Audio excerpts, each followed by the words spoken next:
Good evening, everyone. My name is Cheryl Green, and I am a 1979 graduate of the School of Communications at Howard University. Thank you so much for joining us tonight. And before I get started, I really would like to let you know, if you haven't already, please follow us on all of our social media platforms. On Facebook, we're Howard Alumni United. On Twitter, we're Howard Alumni United. And we're on IG as Howard Alumni United. And for those of you who are into Clubhouse, we also have a Clubhouse group, also called Howard Alumni United. So again, if you're on any of those social platforms and not following us, please do so. Or you can also follow our website, howardalumniunited.org, where you can get all the latest information. So again, thank you for joining tonight. I think this will be a very informational and insightful discussion among our illustrious panelists who will talk about 55 years of Howard University student protests. I think you're in good hands tonight. I think you're going to enjoy the panelists that we have lined up for you. Now, for those of you who aren't familiar with Howard Alumni United /HAU, essentially we're a group that was formed for a couple of reasons. First and foremost, it was to not only challenge but affect the reversal of the board's decision to abolish the affiliate trustees. And those affiliate trustee positions were obviously the student trustees, alumni trustees, and faculty trustees. In addition to that, we are planning to establish an independent alumni organization that will not only support and engage Howard alumni, but the students. And this organization, while independent, will not contradict the existing Howard alumni organizations that are currently in place. And I would be remiss if I didn't say thank you to Donald Temple, who pretty much led the charge to create this organization, as well as the steering committee and the volunteers who I know personally have worked tirelessly to get this organization up on the ground and moving. So however you were involved, whether you led the charge or whether you're continuing to volunteer and put your time and resources in, you are much appreciated. So with that, let's go on and get started. I want to kick it off to someone that I know we will hear a lot from in the future. This young lady currently is the president of the Howard chapter of the Young Democratic Socialists of America. Erica England is a senior political science major from Raleigh, North Carolina, and is from a West African immigrant background. In addition to being a full-time student, Erica works as a national digital and distributed organizer for Unemployed Workers United. She began her political journey as a student activist and advocate at Howard University. She joined the Bernie 2020 presidential campaign in 2019, and while there, she organized a student-led Bernie group on Howard's campus, which eventually became an active YDSA chapter.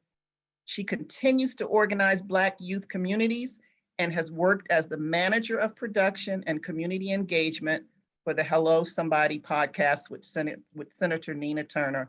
Erica, we are so glad to have you tonight. Thank you. And with that, I will hand it over to you. Yes, thank you for having me. I really appreciate the opportunity. I am interested in hearing from all of the wonderful panelists this evening to give context and historical facts and lived experience on the 55 years of protest at Howard University. And I also want to say thank you to everyone that's watching, and thank you to the community, the alumni, the faculty, everyone who has stake in Howard University for supporting the current protest that's going on. I would like to begin and open up by saying a little bit of background on myself. I'm a returning student in Howard. I'm probably a little older than some of my classmates, but as I've quickly learned, not all. There's a lot of other students like myself that are returning to Howard because they've had difficulties along the way, as I have. When I was first a student at Howard years ago, I lived in Meridian Hill Hall, which is no longer in existence as a dorm at Howard. My freshman year was very, very difficult I felt really alone my freshman year, and I thought it was just, issues that I was having. But when I returned to Howard and re-enrolled, I realized that it wasn't just me that was dealing with some of these issues. And then I started to learn about the history of protest on Howard's campus. I started to learn about students that have fought for things that, we now thought we had won, but we're still fighting for. I am very grateful to all of the alumni that have poured into me. I'm very grateful for all the faculty and staff that have poured into me. Someone who was a very important person to me at Howard passed away earlier this year. She was the heart and soul of the political science department, Mrs. Saffronia Drake. She was that person for me that when everyone else did not know the answer to something, she knew the answer, and she would provide me with all the tools that I needed to make me successful. And she would always say, "Don't worry, we're going to get you graduated. You worked so hard to be here." And I miss her. She was the one that if I needed a class and I couldn't get into the class and something was going on in the administration building, she would call over there, and 5 minutes later, I'd have all the classes that I needed. And we need to keep that spirit at Howard. And part of that spirit comes from the community and the alumni that have since left Howard that are still pouring back into Howard. So with that being said, I would also like to talk about what's currently going on. Beginning of the semester, I led a protest in front of Howard in response to the housing crisis that's going on. Many of the students that are non-priority students, typically upperclassmen, were essentially pushed out of Howard, and to make room for the largest freshman class that Howard has ever had. Now, that being said, there are a lot of freshmen and sophomores that were at Howard previously that are now returning to Howard this semester and maybe did not realize about the housing issues. They weren't hip to the game, I guess I'll say. So they weren't expecting to not have housing or not have an option of housing within Howard's gates. When I was first a freshman, there were dorms specifically designated for upperclassmen. And now many of the dorms that were for upperclassmen are now they're no longer. They are either those dorms are now housing freshmen and sophomores, or those dorms don't exist. Meridian Hill is now a luxury apartment building, and many students can't afford to live there. Many DC residents can't afford to live there as well. The same things happen with other dorms like SLO and Carver, dorms that could hold more students. They have ceased to exist. And it's created a crisis to where Howard students are now having to find housing in the surrounding DC areas or within DC itself, and we cannot afford it. I want to challenge Howard University and the administration to hold on to the land that they own, to the buildings that they own, and make sure that they're accessible to the Howard community and not adding to the gentrification that's already plaguing the Washington, DC area. So we held the protest at the beginning of the semester in solidarity with the students facing housing issues. Some of them arriving to DC to find and were told they had housing and then found out they didn't. And some of them that came back from across the country and had to scramble in the week before school started to find housing and sign leases that for the first time that they've in their life have ever signed a lease. And students that weren't so lucky and ended up sleeping in their cars for the first couple of weeks of school or still ongoing currently.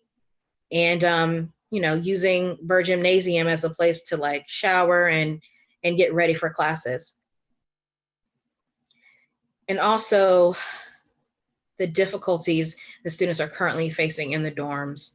surrounding health issues around mold and infestation and rodents and things like that, pipes bursting.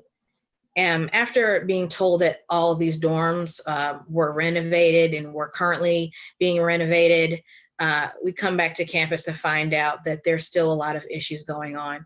We want them to be addressed, and we want the administration and the Board of Trustees to work together with students to make Howard live up to its legacy. Part of that would include reinstating affiliate positions on the board. You don't know what's going on if you're not a part of that demographic. There's no way that a Board of Trustee member can know exactly what a faculty member is facing or a student is facing if they're not a faculty member and they're not a student. There's a blinder there that needs to be addressed, and that can really only be addressed through lived experience. Even though a lot of the board are alumni, you're not a current student living through COVID in 2021.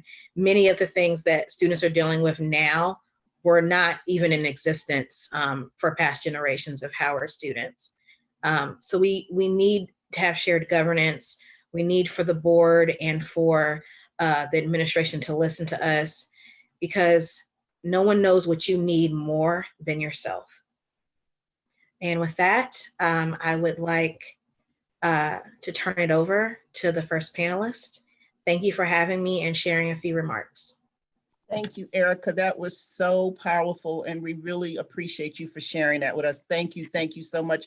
We so appreciate you being here and giving us a firsthand view of what's happening on our beloved campus. So thank you so much again, Erica. At this point, I'm going to introduce our moderator, who is going to then introduce the panelists and take it from here. Dr. Joshua Myers is an associate professor of Africana Studies in the Department of Afro-American Studies at Howard University.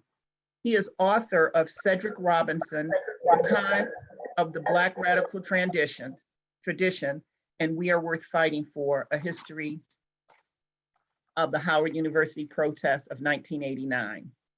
In addition to serving on the board of the Association for the Study of Classical African Civilizations and the editorial board of the Compass, Journal of the Association for the Study of Classical African Civilizations, he works with the DC area collectives, Positive Black Folks in Action, and the DC Black Power Chronicles. His research interests include Africana intellectual histories and traditions, Africana philosophy, critical university studies, and disciplinarity. His website is joshmmyers.com. Thank you, Dr. Myers. It's a pleasure to have you. And with that, I will turn it over to you. Thank you so much, Sister Cheryl, for that introduction. And thank you to the Howard Alumni United for pulling this together. I imagine, I know it wasn't easy to get this many generations of Howard student protest folks in the same virtual room on such a short notice. And so this is a really special, if not historic, gathering. I don't think anything's ever been done like this on this scale before, not in recent memory at least. And so it's really important that this is happening. In preparing for this event, I actually went back and looked at an organization called the Howard Welfare League. It's an organization that was founded by Arthur Mitchell in the 1920s. And it was actually an alumni association that was not official, just like the Howard Alumni United. And in looking at some of the work that Mitchell was able to do in the 1920s, you saw how they kind of locked into not only the student struggles, but the faculty struggles of that period during the period that we know as the New Negro Movement. And I say that to say that there is actual precedent for the success of organizations in struggles like the ones that we're seeing right now, like the Howard Alumni United. And so in many ways, this organization is continuing that work. And if you go back to the 1920s, it was that organization that was responsible for the idea of having an actually Black president be in charge of the university. And so it's a monumental legacy that Howard Alumni United, as well as the Capstone Group and other organizations of alum are developing. And so it's necessary that those organizations be increasingly connected to student struggles, but also the other constituencies that comprise Howard University. And so what I'm going to do first is introduce, in the order of seniority on down, the members of this very important panel.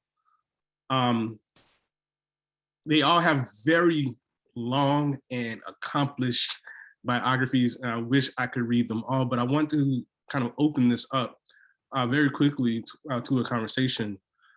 So I won't read all of their bios, but I will start with Baba Damani, Brother Bill, William Keene, who is representing the student struggles of the mid-1960s, 1966 in particular. He'll tell us more about that in a second. Baba Damani is actually probably one of the most Howard people ever. He was a student. I've also worked on the staff, as you all know him as Dean Keene.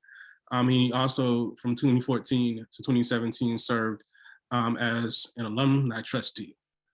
Next, we have Pearl Stewart, who is a veteran of one of the most famous protests in Howard history, 1968 administration building takeover.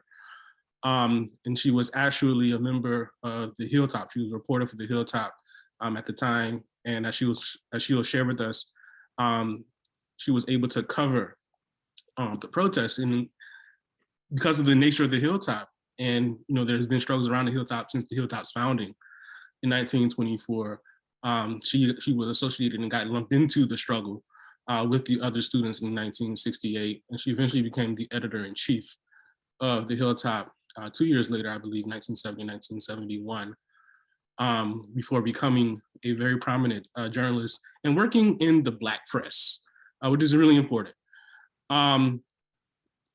Next, of course, is Ewart Brown, who was at the time of the 1968 protest, the Howard University Student Association president. And in some of the accounts that I've heard and read, it was Ewart Brown's and many others' ideas after the Charter Day momentum in 1968 to go into the A building, to occupy the A building and to demand a Black university. And so Premier Brown, former Premier Brown of Bermuda, is going to talk about what it was like to be a part of that particular movement in the 1960s. Again, the protest that is probably the most famous. And so there are many protests in between, but in 1989, another major momentous protest and occupation of the administration building happened. And we have two representatives of that particular movement here with us, April Silver and Sheri Warren. They were both part of the leadership team that negotiated for the students and their rights and their safety and their protection during that protest, which I happened to actually write about in my book, We Are Worth Fighting For. April would kill me if I didn't say that.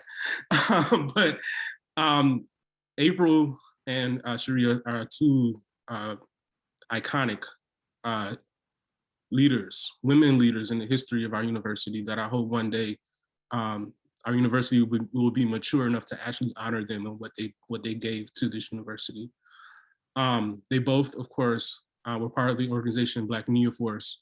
And after the protest, they both participated in student government. April, the president of the Howard University Student Association in 1990, 1991, and Sheri Warren worked alongside her in student government as they were organizing with Black Media Force, which is an important tradition of Howard protest as well.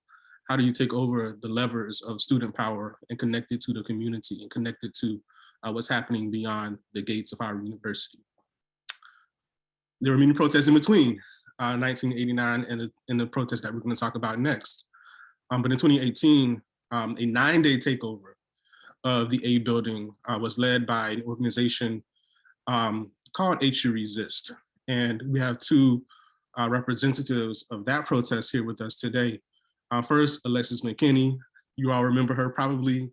She was the one who was talking to the media, but also playing double duty and in many ways was the face of the organization, which was practicing a collective form of leadership. I think that protest really demonstrated what that actually looked like, that this didn't elevate, and many other protests did this as well.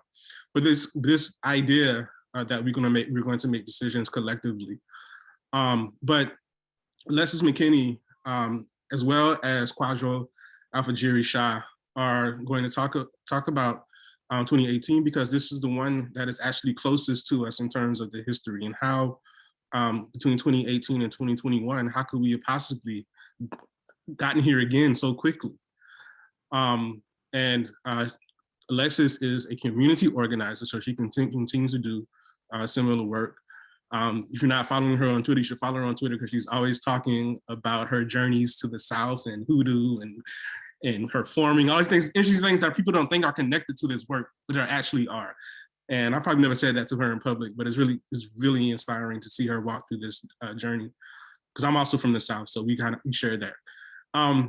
But also Kwadwo, who's my former student, I must shout him out for that, is also going to talk to us from that perspective of the 2018 protest.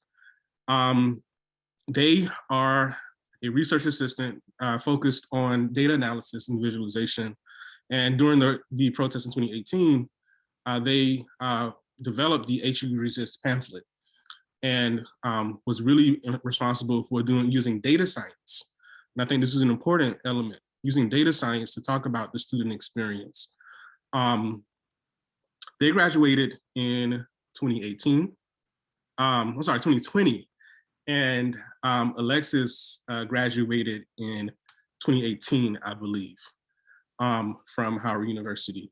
So what I'm going to ask first, and this might be the only question that I ask, and I think is the question, given what's happening over the last 55 years, and if you want to actually date it 100 years, how did protesting demonstrate an actual love, not a kind of,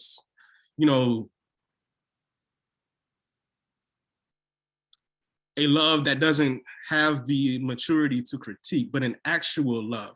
And I think I missed Chris. Did I miss Chris? Yes, I can't miss Chris because his work as HUSA president in 1984 and 85, and of course, representing the 1983 protests, which was centered around Janice McKnight, recent ancestor, in fact, and the Hilltop. And so I had to talk about Chris for a number of reasons, but at least for this reason, as HUSA president, he one of the leaders of the task force to get the Afro-American Studies requirement in place, which still exists, and is one of the reasons that our department has such an impact and influence, is because of not only the 1968 students, but the 1984 and 85 students who thought that it was necessary that every Howard University student graduate with at least one class in their credits in African American Studies. And so thank you, Chris, for being here. Chris today works in communications, and we're trying to get him back on the faculty at Howard, and hopefully that will happen soon. With that, I wanted to talk about what it means to actually love and struggle within the university, that these things are not dichotomous or contradictory, as it is often thought, that you can actually have a deep admiration and love and respect for the university, as well as critique it in this way. So if y'all want to go in the order that I introduced you, or in the order of history, or if anyone wants to jump in, it's really up to you. I want us to make this as much of a conversation as we possibly can. I really want to ask Dean Keene first, not only because he's the elder on the panel, but also the very many hats you've worn. You probably have the deepest historical perspective of all of us. How do you see this love of Howard playing out in the ways that student activism is actually manifested? Thank you very much, Dr. Myers, and I appreciate your generous comments about me. I mentioned to the panelists, I feel like a piker because so many serious protesters are here, and I was, as a student, merely a demonstrator. But let me say, I would like to begin with to paraphrase a rather famous quote from James Baldwin. He was speaking of the country. I want to say, I love Howard more than any other university in this world. And exactly for this reason, I insist on the right to criticize her. And I would add, and also the right and really the obligation to praise her, because Howard is a great institution. It is a great, Dr. Cheek, president, when I came back to work at Howard, used to say, if Howard didn't exist, we'd have to create it. It's that essential to our people and to the world. And so I would say that sums it up. We criticize, we work for, we support, and we praise Howard because we love it. And I think that it's always well for us to remember there are many Howards. The most important one for me is the one that exists in my head, the one that is always for the people, that is always not concerned with just the upper rungs of society, but has its focus on its core mission, which is to uplift our people essentially.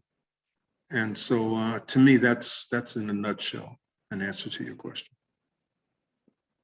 We'll bring in Brother Ewart Brown, who has done many things. But when you were at Howard, you all talked about a Black university, and I want us to bring that into the conversation a little bit, as well as we talk about what it means to actually practice love. Because it's also about loving Black people, right? It's not just about the institution, but the people that make up the institutions, and also the people that the institutions is supposed to represent, which is the global Black community. And taking, the Black university concept and also talking about the path that you took after you left Howard, how does student protest really impact your understanding of what it meant to do that kind of work for Black people on behalf of Black people? I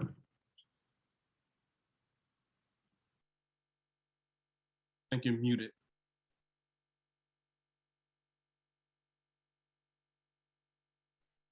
Yeah, I'm sorry about that. Thanks for the introduction. I said to some people yesterday that Howard and protest are synonymous. So we are not unused to the concept. But let me introduce an element now that I hope we can remember throughout this discussion. Howard, to the extent that it represents a collection of Black people trying to do something, is affected by the pathology that is visited upon us as a people. So when we come together as a group, we now have a group representation of the visions, dreams, thoughts, and pathology of our people. That is a very large challenge. I don't know of any other institution in the world that has attempted what Howard is attempting to do.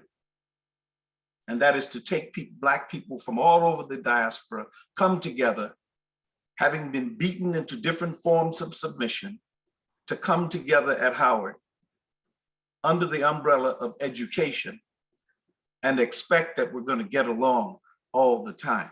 It doesn't happen. And so protest comes out of that. You're uncomfortable.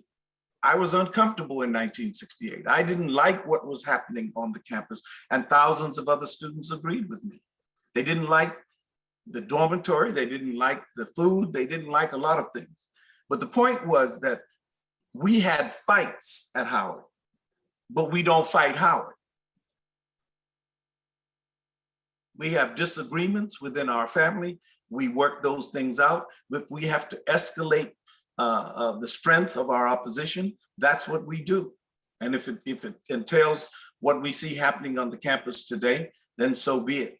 My major concern, Dr. Myers, is that I'm so happy that the students did not miss what I consider to be the most important reason for protest, and that is the decision that the Board of Trustees made to eliminate the trustee positions. I think that such an act of disenfranchisement is evidence of the mistake. And it should be rescinded, that decision should be rescinded, and the trustees should be put back in place. The fact that this April and her colleagues were able to pull this thing off this evening is clear evidence that we have something to contribute at the table. Thank you. Thank you, Dr. Ewart Brown, who I neglected to mention was also a former member of the Board of Trustees. Ms. Pearl Stewart, how would you respond? Okay, I'm unmuted. Yeah, I think that Ewart just really eloquently got to the point. I think, and your question too about loving Howard, I was so upset with Howard during my freshman year before the protests because of a lot of different things, but particularly what I felt was a Eurocentric approach I started out as a sociology major, and I remember walking out of a intro class, I guess it was, had a white professor, which in and of itself is not so much the issue, but she was obsessed with Richard Burton and Elizabeth Taylor, and that's all we heard about. And I got tired of it very early on and walked out and left that was it for sociology for me at Howard. And so that sort of got me involved in what other students were talking about and focusing on with Ujamaa and or the people who were starting these various protests and organizations. And so as a journalist, because I had just started my freshman year with the Hilltop, I was very interested in the movement that was taking place. And I think most of the students, to your point, who were interested were very much in love with Howard. They did not want to speak out against Howard publicly. Initially, they didn't. And then they saw that that was something, that was a tactic. Getting that publicity did work. And it was very hard being on the Hilltop because we would have students sometimes say, why are you writing articles against the school? Don't you realize that that kind of stuff brings the Washington Post up here, it brings the New York Times, all of that. But most of the students and a lot of the parents also really understood that it was out of concern for the university and the potential. And I think I mentioned this a little bit last night, the potential with all of the historians and writers and thinkers, African-American people here who were a part of just the whole fabric of Black history in this country. I mean, we had people here going way back before we got here, Zora Neale Hurston and so on, that we needed to fix that problem of Howard at that time not being an actual Black university. So I believe, to answer your question, that has been a part of these, or major part of these movements. I thought of leaving and going elsewhere, and then after talking to my parents and other students, realized that the work had to be done here. And so anyway, I think that is a major belief of most of the students who participate in these protests. They may be angry at certain points, but it is about the love and the affection for Howard. Thank you. Thank you, thank you. So let's go to the 1980s. We experienced, the upheaval, 1960s, 1970s. You have James Cheek come in, and there's this hope that we can fulfill this dream of a Black university. And then 1980s come, and there's even more student dissent. And I think we have to get rid of this decline narrative when it comes to the movement, right? The 70s and the 80s were years of decline, and it's not like what our parents, actually, it was a vibrant time. And Chris Cathcart was there at the beginning of that decade, and you see things like Jesse Jackson's run for president, the anti-apartheid movement, hip hop is coming on the scene. The All African People's Revolutionary Party is extremely active on the campus. I must shout that out because I think it was, what year was the theme of homecoming Pan-Africanism? I think it was 83 or 84. It's like, how did y'all make the theme of homecoming Pan-Africanism? Yeah, they get that through. So talk about that time, Chris, and how you all were able to sort of keep the momentum up after what happens in terms of, Howard's adjustment in many ways in the 1970s into the 1980s. Well, first of all, thank you very much, Joshua, and thank you all the panelists and all the people who are tuning in when they're usually at happy hours at homecoming at this time. So feel free to knock one back while you enjoy this if you want to kind of combine both. I mean, you got to figure the 80s, Ronald Reagan was president. So the White House was hostile to the Black community. And that's not just conjecture, that was a fact. Apartheid South Africa was raging, and that was unacceptable. Jesse Jackson ran for president. Dr. King's holiday was not a holiday yet. So my actual first protest was to march down. I'm sure there's many people listening on this now who were at Howard in the early 80s. I think for a lot of us, and at 18 years old, our first real protest was to march down to the Capitol building and join the protest with Jesse Jackson and Coretta Scott King and Stevie Wonder. And I tell young people today who take off Dr. King's holiday, I say, hey, that wasn't like, Veterans Day. It's not been around for a long time, and it was hard fought. Howard Newell was actually president in 1983 of HUSA. And Howard was a gravitational force. And he stood on principle. And no matter what you did or what you didn't do, you paid attention when he spoke and when he stood, and that's how I kind of got involved. The protest, as you mentioned, with Janice McKnight, who was fired from the hilltop, we developed a group called the Coalition. I met many of my good friends, I'm thinking on here now, through that movement, and it became a broader consideration, not just to get Janet reinstated as editor of the hilltop, but it went all the way up to demanding that James Cheek resign. And one of the seminal moments of that time was when Howard Newell, nose to nose at the flagpole, requested his resignation in front of a throng of students. So it was at that moment, I think for a lot of us, we realized that most of our education in Howard is going to occur outside the classroom. And as leaders, Josh, you brought up the Black Studies point. I want to tell a really quick story about why I thought a Black Studies program should be mandatory.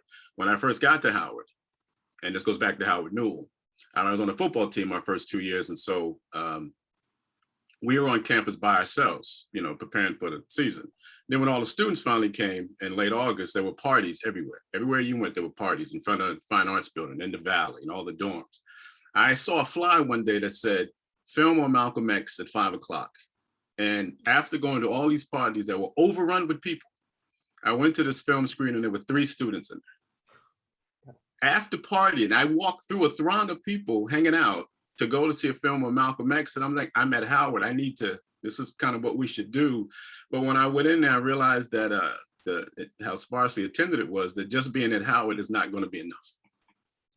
That we're going to have to put in some guidelines and some guardrails to make sure that people are exposed to our history and our culture in ways that they can incorporate the things they do when they leave Howard. And that was the true sense of protest. So when we protested against apartheid and went down to the South African embassy, the fact that students saw other students do that, I saw the pride in students. And it wasn't just the students who were active. It wasn't students who were out on the flagpole and on the flower box in front of Blackburn speaking. It was the rank and file students who understood that they had some kind of role in place. And that kind of protest, the protest for the Black Studies course, the protest to end apartheid, the protest to get James Cheek to resign, these were all things done that I think empowered students in a historical sense, because Damani and I were on a call earlier today with the newspaper, and we were talking about how, you can't disassociate the struggles at Howard and the protests at Howard from the historic role that HBCUs have played in addressing issues that affect our communities writ large over the years. And when you go to Howard, when you attend an HBCU, you become a part of something that existed before you, that you now are a part of, that will be with you for the rest of your life. And so I just think that that when we protest, we actually are honoring, those who come before us, and we're setting the table for those who follow. And I think the students with the Blackburn Takeover movement are clear examples that tradition continues and is in good standing. Thank you. So we get to the end of the decade, and there's an increasing conservatism, particularly among the Black middle class, as a way to sort of survive the Reagan years in many ways, right? But Black youth, young people, aren't accepting that compromise.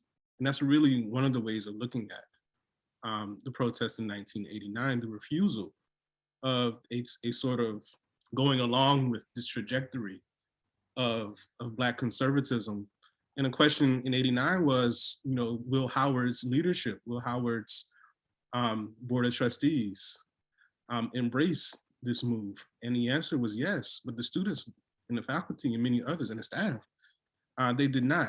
And so I'm wondering how April and Sheri, whoever wants to go first, how difficult was it to go against the grain in 1989? Because that's essentially what we're seeing now.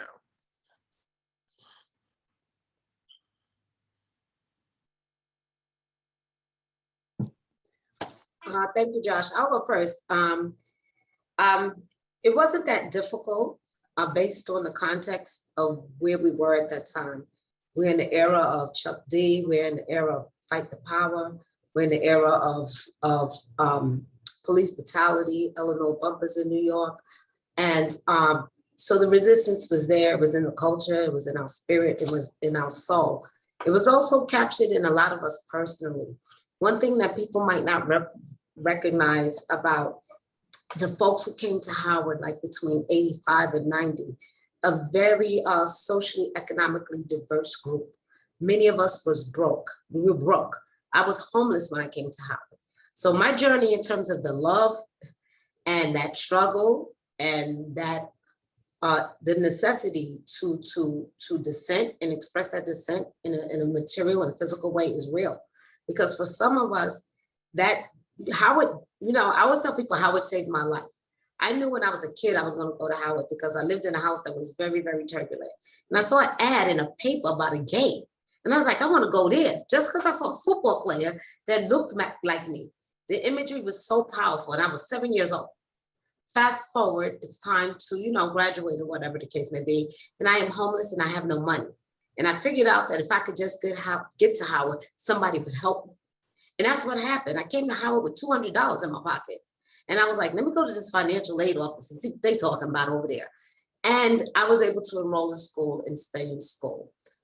During the course, the tenure, I had wonderful professors that that love is just not, the love of the institution, it's the love of the people. In the political science department, you had people that taught us things that we might not have ever learned before prior to us coming to the institution. And I must shout out Dr. Walters, Dr. Thornton, Dr. Olive Taylor from the history department, who were phenomenal instructors who taught us, gave us purpose through instruction, which doesn't always happen in institutions, And so that love manifests itself for me on a personal level. But while we're at the institution, we're going through experiences and we say, hey, this is not right.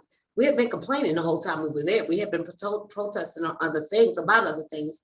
But, the appointment of Lee Atwater to the Board of Trustees was kind of like that straw that broke the camel's back. So, that love for Howard comes from, a love of the institution, a love of the legacy, but it also comes from, for many of us, a very personal place, because some of us did not have another place to go. And you want those opportunities to exist for future generations. Everyone doesn't have parents who can afford to take out a loan or pay for that tuition. But that doesn't mean that they don't deserve a spot at that institution, because, the people make the institution. That's the bottom line. So, I just kind of want to cap it off that spirit of going against the grain. that spirit of fighting for things, for something that you fought so hard to have, to get there. And that is the story of many of the students there. They have to fight to even get there, fight for the transportation, fight for housing, fight for somebody to say it's okay for you to even leave your state to go to another institution. That's a whole nother kind of discussion. So, you love the place because you fought so hard to get there. And once you get there, you fight so that others can come behind you. And also so that the institution can be the best it can be for all of our people and for our community. And the last thing I wanted to say, when we protested, we took over that building, we kicked people out of their offices, we did all of that. In the midst of all of that, Howard gave me a loan to graduate because I didn't have any money. And God forgive me for not remembering this lady's name, but she was the director of the finance department. And she looked at my grades and was like, girl, you gotta graduate. I'm gonna give you some money. Are you gonna pay it back? And I said, sure enough, I will. So even in the midst of the protest and them threatening to kick us out of the university, someone loved us enough to say, here, we're gonna help you, cross that threshold. So, the love is real, but just because the love is real, that doesn't mean that you do not have the right to express your voice and to act on that voice. So, I'm proud of all of the generations before us, and I'm proud of all of the generations that are coming after us, because we all have to contribute to that dissent to make the institution actualize in a way that is beneficial for all Black people throughout the diaspora. Well said. I want to go, if it's okay with you, April, to Dr. Brown. I think he's having to leave very soon. Anything you want to leave us with, Dr. Brown? Well, I wish I didn't have to leave. Actually, this is exciting. But I had to comment to follow up what Sheri just said. When I came to Howard in 1964, there was no way that a student would have left anywhere to come to Howard with no money and nowhere to live. Today, a student with that profile has an opportunity and a way to get into Howard. And I'm telling you that the institution evolves, and the student protests are the fuel that help that evolution. Thank you. Thank you so much. Thank you. April?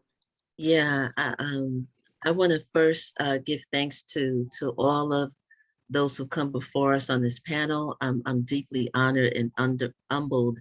I feel like your daughter by default. I said this the other day to Bill Damani Keene, who I still affectionately call Dean Keene. Ewart Brown, just nice to meet you so quickly, but your reputation and what you left behind precedes you. So I was really trying not to stutter when we talked for the first time earlier this week, just in awe of your brilliance, and Pearl Stewart, who I just met. So I really just want to, and Chris, of course, for those who come before, I just have to say that because I know the tradition from which you came, and even those who came before you. And I'm really honored also to be with my colleagues and my alum from HAU, Howard Alumni United.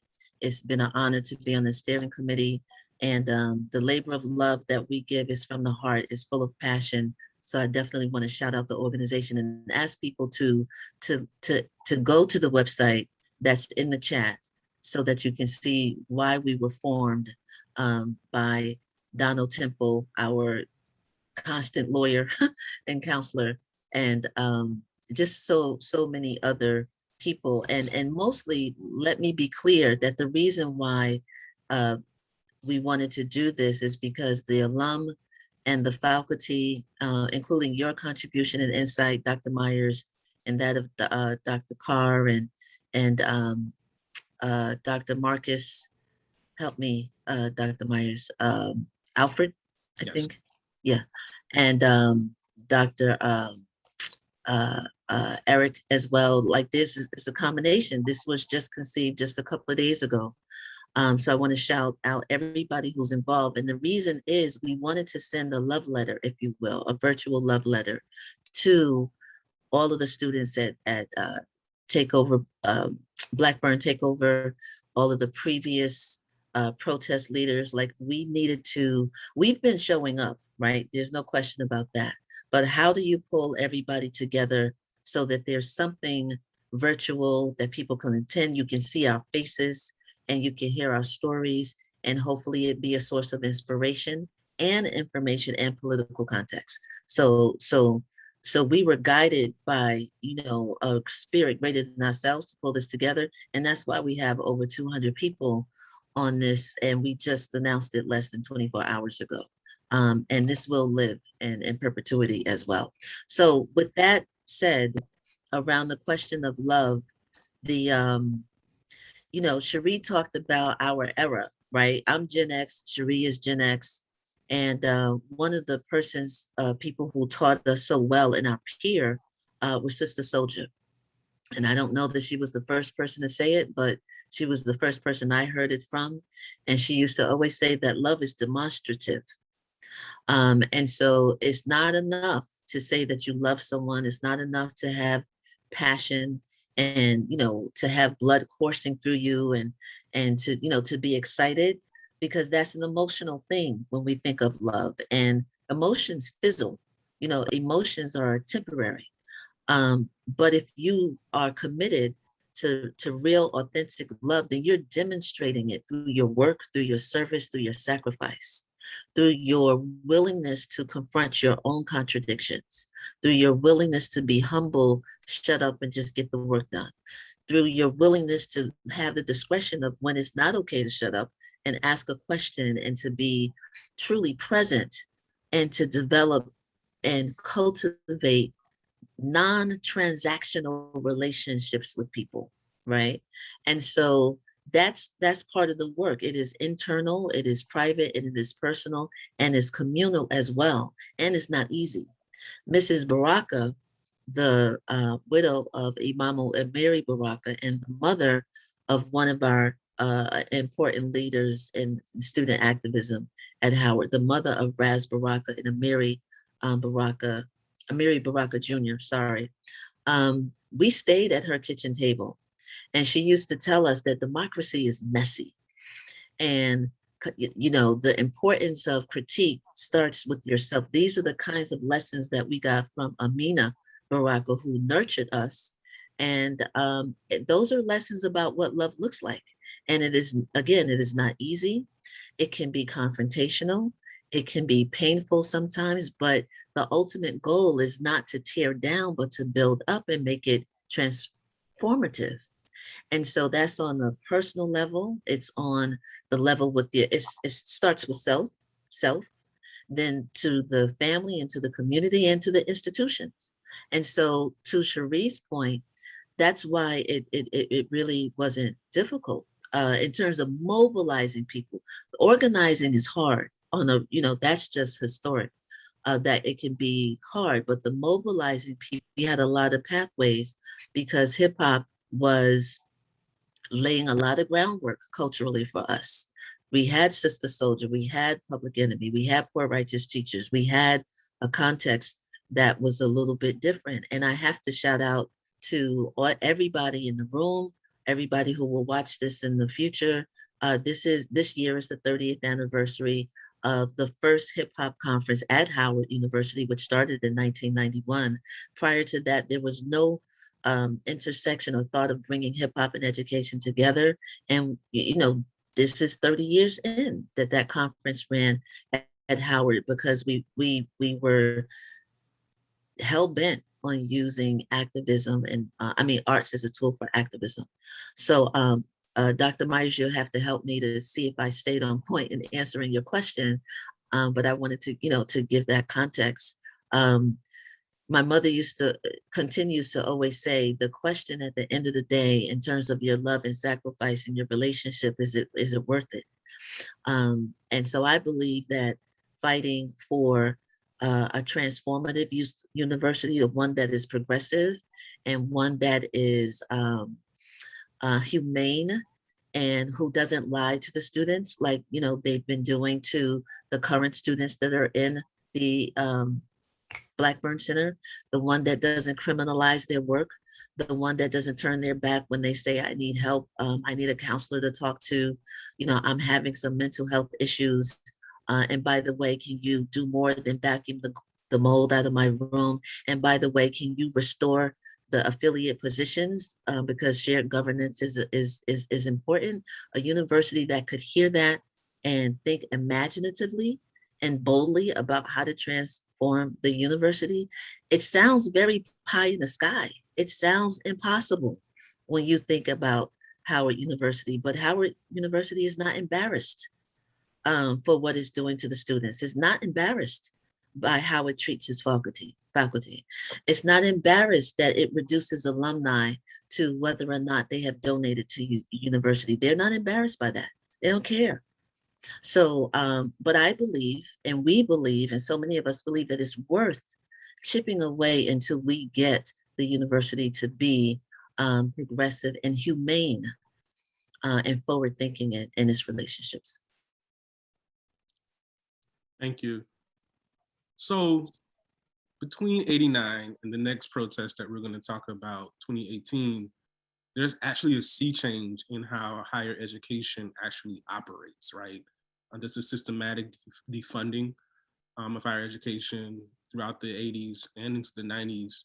HBCUs in particular are in some ways an existential crisis. We don't know whether or not they're going to continue, right? And then you get to 2016, of course, 2 decades of these policies that are not really affecting us, or that are affecting us in these ways. And Donald Trump is elected and he appoints Betsy DeVos as the Secretary of Education. And I see that as opening something up, because I was on the faculty here and I saw that open up something with the students. Alexis and Brother Kwadwo, I want you to kind of do one thing first, set the record straight, because I think there's a narrative about the 2018 protests that it was about the Tyrone scandal, right? But you guys were organizing long before that. So I want you all to set the record straight about that, because social media took that Tyrone narrative and ran with it in ways that I think there are many people that still don't know the deep work that you all undertook in 2018 and before 2018. But I also want you to link that to the question that everybody else is answering about what it looks like to not just love the institution, but love students and what students and practice solidarity with students as they struggle with the university. Does that make sense? Yes, that makes perfect sense. Thank you for that wonderful framing. Good evening, everyone. I'm Alexis McKenney, as I was introduced earlier. And before I start, I definitely want to bring in the names of the other co-founders of HU Resist, which are Jason, Oliver, Yvonne, Jonathan, Quentin. That group of folks were definitely instrumental, even though we couldn't all be on the panel. I think it's important to say their names, as well as the leaders who we brought in our second semester of organizing, which included Kwadwo and Eli, who was in the chat, and other folks. So just shout out to anybody from HU Resist who may be watching. Thank you all. And I hope that we do justice in representing our struggle. And so to your question, Dr. Myers, oh, yes, I think Betsy DeVos and the interaction that she had with Howard, and more specifically with President Frederick, I think was a really good example of the tactics, the beginning of tactics that we're seeing through today in terms of kind of the secret meetings, the lies from the administration, and the ways that students, alumni, and faculty are really shut out from crucial decision-making processes that affect, many layers of life on campus. And so that was one of the impetuses for HU Resist's creation. We saw this backdoor meeting that was being had with this very conservative, rich white woman with a lot of power. And no one was asked for input that we knew of, And so that was important to us. In addition to when Donald Trump was elected, after, and I think it's important to note the context of Trayvon Martin, Michael Brown, Sandra Bland, and all the Black people who were murdered and whose murders and the process of that was on display for us as students leading up to the Trump election, and how deeply politicizing for me. Chris talked about his first protest being about the MLK Day. Mine was going to a Michael Brown protest that started on campus, after the police officer was acquitted. And so that was part of the context under which HU Resist was created. And so kind of moving through that and into the aspect of love and where that comes from, I think for us, it was definitely about love for each other. I think, I may differ in opinion, and me and April have talked about this,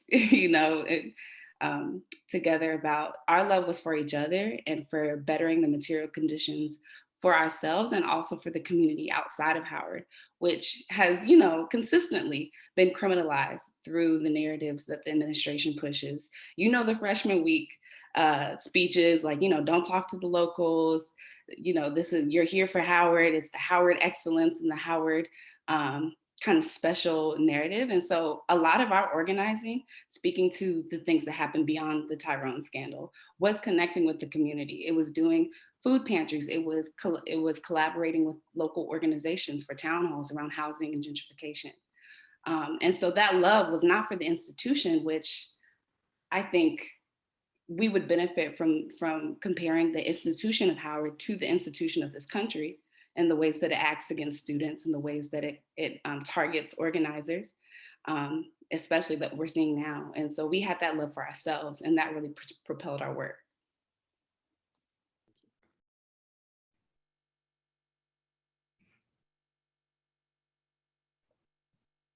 All right, first I just want to say thank you to Dr. Myers. It's an honor to be introduced by you.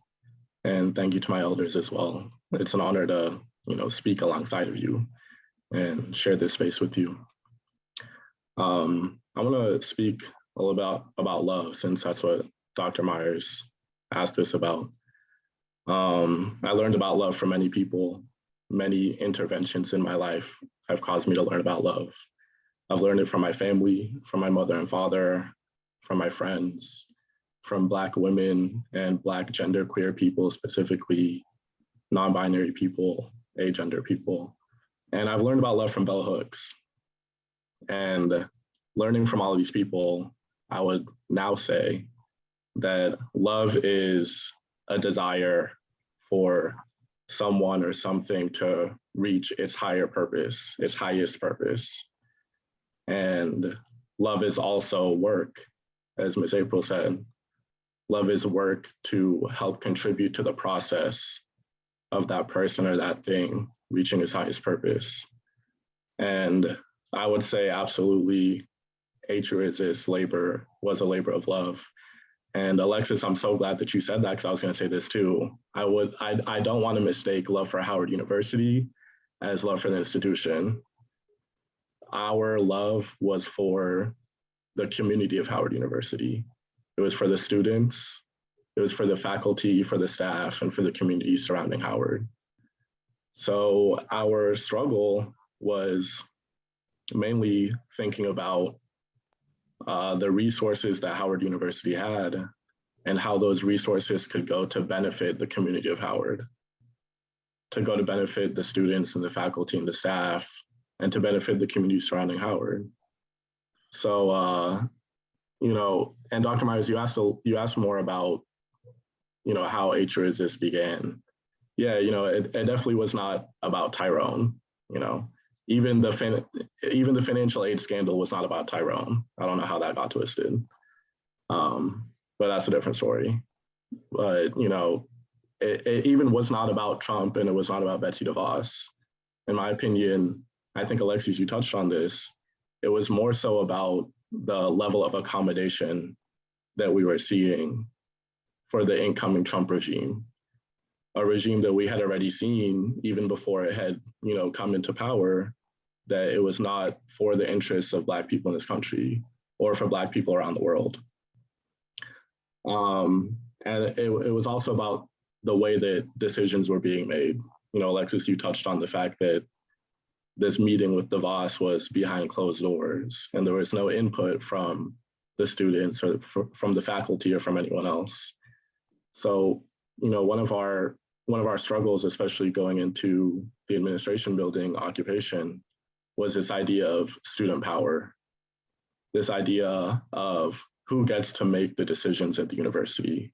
Is it the president and the board only, or is it going to be a wider community than that?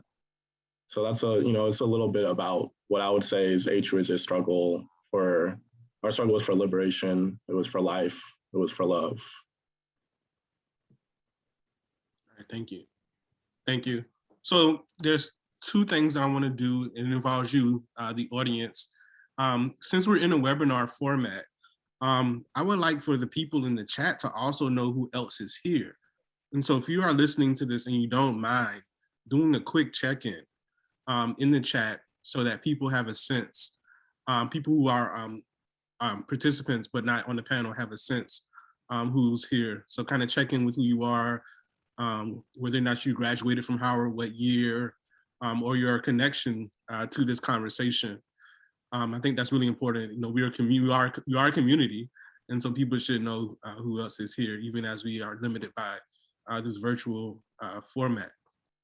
The other thing I want to do that involves the audience is we're going to open this up to for question and answer, and so we're going to use the Q&A function for questions and answer. So please begin to input your questions for the panel. Because as soon as we get after I ask this next question, we're going to go directly to audience questions.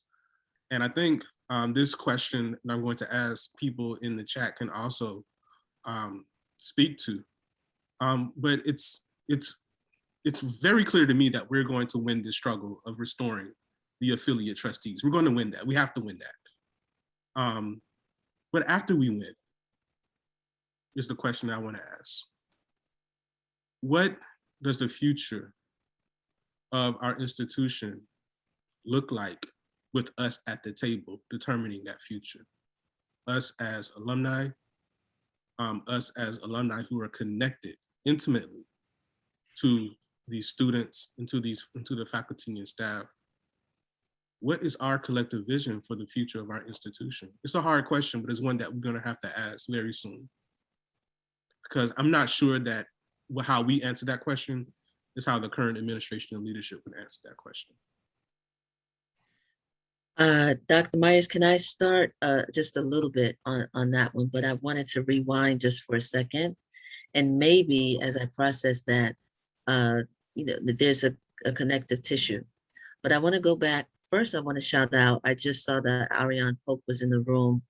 And that is, her and her father is why we knew about Lee Atwater in terms of the '89 protest. So I wanted to shout her out and everybody else from that era. We could go on with all of the names because we had 3,000 people in the A building in '89. But I want to rewind a little bit and go back to something Sheri said, right? She gave her story about she got to Howard and she was homeless. And she didn't have a place to live, and she said she had $200. But what Sheri won't say, because she's just that kind of good character, humble person, and she's always been about the work, and the protest would not have been successful in 1989 without her, and the HUSA administration would not have worked without her and her brilliance. What she doesn't say is that she's a principal now. In where she was born in the Bronx. For Sheri, at least tell us this much. Is it 15, 20 years you've been a principal now on the ground working with young people? 17. And I just want to clarify something. I'm sorry. I wasn't homeless when I got to Howard. I was homeless in the Bronx. Oh, right. So that's even more profound. Right. Howard actually gave me a place to live. So I was kind of trying to get out of here, okay? Okay, that's a little bit now, I think, in a sense. But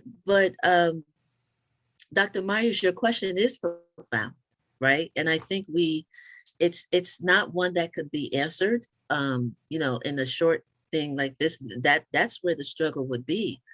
I will say this: if we don't deconstruct what we actually believe humanity should have, and what Black people in particular should have, and what we should be doing when we have power and resources and millions of dollars, and how that talent and money and resources and prosperity is distributed. Like, if we don't deconstruct that, and Howard is a good place to do so, then we will absolutely not evolve, right?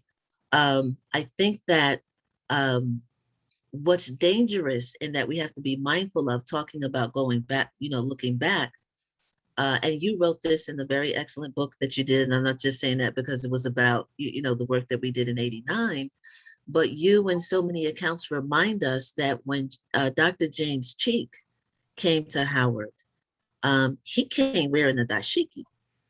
He came letting everybody know that he was the one that was going to lead Howard to a new day, and that he was all about, Blackness and all of the things. He had all of the right trappings, all of the right aesthetics, the visuals, with the dashiki as the president, and his afro, no less, right? And then fast forward, staunch Republican that he is, he opened the door and welcomed and fought us when we said, you can't have Lee Atwater on the board. You can go back and forth. Well, it wasn't the board, it was the president, and the president is like, it's not me, it's the board, whatever. None of that, works. And so I would want us to be mindful of the charm, the afros, the locks, the dashiki, the African clothing, all of those things, the language, the phrases, how many numbers you have on social media. None of that shit matters when we really have to break stuff down and get to the core of what we want this university to be. And we got to do a lot of work as the community, as students who could do better at their job, as alumni who could do better. There's always room for improvement, and faculty who could be doing better. We got a lot of work to do in determining how we transform Howard from the inside out. And we got to be ready for that with discipline and focus and study. We got to know that we are enough, like we have the talents and the resources to make Howard a progressive and transformative institution, and that we don't need a white man to be, what is he, the senior vice president of development and alumni affairs, is a white man who didn't go to Howard. And the CFO, you all correct me in the chat, or if you know it, the who's in charge of the money right now, the CFO, is not a Black person. So there's, pardon me? That recent appointment, you're right. Recently appointed, yes. Yeah, no, I'm with you. Yeah, it's all wrong. you know what I mean? Yeah, and it's not new, so it's something for us to, and I don't know how we get there, but we can't get there with ego. We can't get there individually. It takes a lot of work and sacrifice and discipline and organizing amongst ourselves. But I believe that the least of what we have, which is us, we have the tools. Kwame, not Kwame Nkrumah. We used to be taught on a regular basis that half of the battle is believing that you can win. That's half. So I'll just pause there, but it's a profound question that we should have sharper answers to. And thanks for your gentle reminder. I did not say what you and Sheri are now doing. So Sheri is a principal in the Bronx, and April is a PR professional extraordinaire who's helping us shape the cultural narrative that in many ways started with her time in Black Media Force. And so I apologize for neglecting that aspect of your introductions. I wanted to answer your question. Wanted to answer your question. Oh, okay, about what should happen after we get the board members reinstated. Is that correct? After we get that? Yeah. I'm just gonna go right to it. I think we should be looking toward leadership change and trying to organize around that, to see about having leaders who are, first of all, student focused, not just on the academic success of the students, of course, first, but also their health and their safety and their concerns. And I think that should always be first and foremost. And when leaders demonstrate that that is not their foremost interest, and they are in the leadership positions, I think we should look at leadership change. Thank you. Josh, if I can hop in, I just wanted to say, we're going to fight the next battle. This is a process that won't end. It's the thread that ties all the people on this panel together, and the ones not represented here, is that there always was some challenge that we had to face. And when we get the 3 affiliate positions back, we'll fight the next war. And hopefully we'll learn, as we learn through all the other struggles, that we'll be better and we'll be more focused. But the one constant is, and it wasn't Cheek, and it's not Frederick, and whoever is going to follow them and who preceded them, we're going to always have to stay vigilant. Almost like when the ship starts to drift, we have to grab the rudder and the reins and try to bring it back. And I just see that being, I am hoping what's happening is that as the generations move forward, that we get better organized, more knowledgeable. We learn more from our elders. I think all of us on this panel have, and we trying to impart some knowledge on the folk. But I just want to be really clear to everyone that once we win this battle, keep your shield and your sword with you, because we're going to have to fight something else. And that's the love that April and everyone's been talking about, is the willingness to consistently challenge Howard to be better. And that's never going to be something that just we get over the hump. I got a feeling that we're going to be dealing with some issue ongoing, as long as we love Howard and are involved, and that's just how it is. And I embrace that. Can I say, Chris, you bring up the point that reminds us that this work is not linear. You know what I mean? It's not like, well, we read a book and we study and we go to Douglas Hall 116 every Friday, and now we got the knowledge. You know what I mean? So we're good. And then we could just go figure it out because we've acquired, like, it's not linear in that way. That nothing about any human endeavor is linear in that way. And Chris, I thank you for illuminating that, because it's cyclical, right? That is a view of the world that helps you to understand that you have to stay disciplined and focused and always evolve and be open and humble. So you triggered me in a positive way just now. I wanted to share that. Thank you. I'm going to Alexis. Thanks. And sorry if you hear my heat blasting in the background. But I think when it comes to what happens after the trustee positions are restored, I think it's important to note that these positions were in place when all of us were protesting, right? These infrastructural issues still exist and persisted and continue to exist and persist. And so for me, I think, speaking of cycles and the cyclical nature of this, what is necessary to break these harmful cycles? Like, I think me and my comrades, and I'm sure many of us on this call, we're in a place of what are the things and what are the steps towards breaking these cycles of harm between the administration and students, between the administration and faculty and alumni.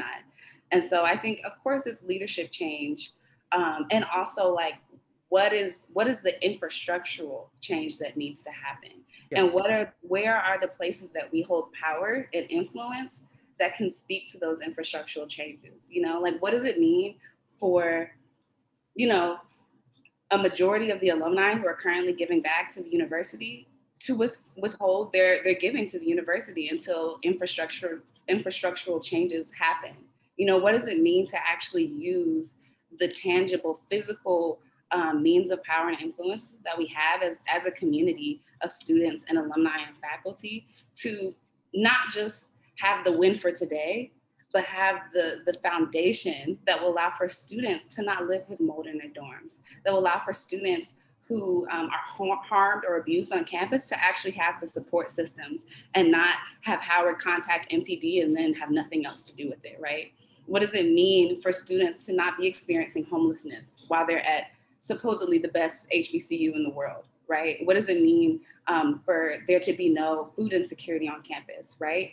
And so I think when it comes to what's next, it's really important for us as alumni to center the conditions on campus, because it can get real easy, I think, to get caught up in the politics of who's on the board and how much power do they hold. But when we were in 2018 occupying, none of the alumni who were on the board reached out to us, you know? And I want us to have this like fruitful conversation, and I want it to be really, really honest, and hopefully lead to more that work towards us actually utilizing our power as alumni and students and faculty to help what's going on campus right now.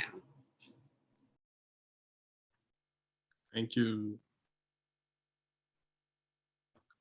Would anybody else like to take on that question? Sheri, and then our brother Keene. I just wanted to say quickly, definitely, you know, the changes regarding infrastructure are important because they weave throughout basically all of the protests. And there's a problem when we don't have accountability, and when we demand change, we don't get anything. So, you know, I just want to acknowledge that. But I also wanted to just say quickly that that there's, you know, there's the constant underpinnings between politics and university. So I think that, you know, we always must keep in mind that the longer a Howard president, the longer the tenure is, the more in sync without subjugation the president and the university becomes, and there's a link there.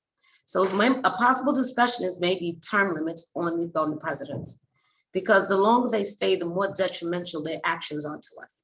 The other thing I just wanted to mention is that there's always this initiative that is not spoken a lot, but you know, Republicans believe that as Howard goes, so does the whole Black community. And I think that's something that we have to acknowledge and proactively work against. There's a view that we are one monolithic community. So if Howard goes Republican, so will all the Black people all over the place, and whatever, you know, they have in mind to put whatever systems that are being in place, that we're going to go along with it. And that's always been, when we were protesting, the Republican, there wasn't a young Republican club there. And then as soon as we started protesting and activism hit a high level on the campus, next thing you know, we had a young Republicans club at Howard. Those clandestine meetings were happening as well. So I think that, you know, we have to fight for the now. We have to fight for the improvements now, but we also have to connect it to the broader context of what's going on in the world and how people want to use us to achieve their outcomes. And, you know, how it is powerful, and people recognize that. I don't think sometimes we recognize our own power, you know, in the broader context of a global world.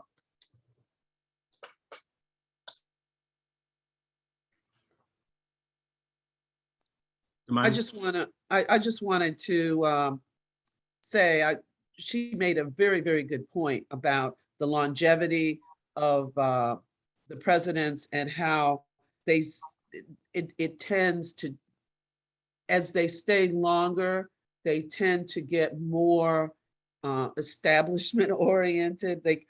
Dr. Cheek came in, yes, wearing a dashiki, but he started out being very engaged with the students on a regular basis.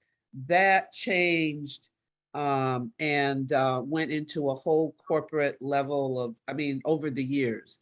So anyway, that was a great point I thought she brought up, Sheri brought up.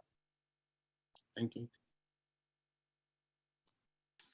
Yes, I think that is also a good point. I was a staff member during almost all of Dr. Cheek's term in office. And the difference between the first 10 years and the last 10 years is like night and day. There's no doubt about that. I wanted to address a couple of things, and Joshua, I'm going to leave it to people wiser than me to really answer your question. But I want to say that we should take a moment to acknowledge other groups of Howard stakeholders who have been beside us as we have pursued these issues. One I want to cite is the Capstone Group. They've been just truly phenomenal. They've been in existence longer than we have.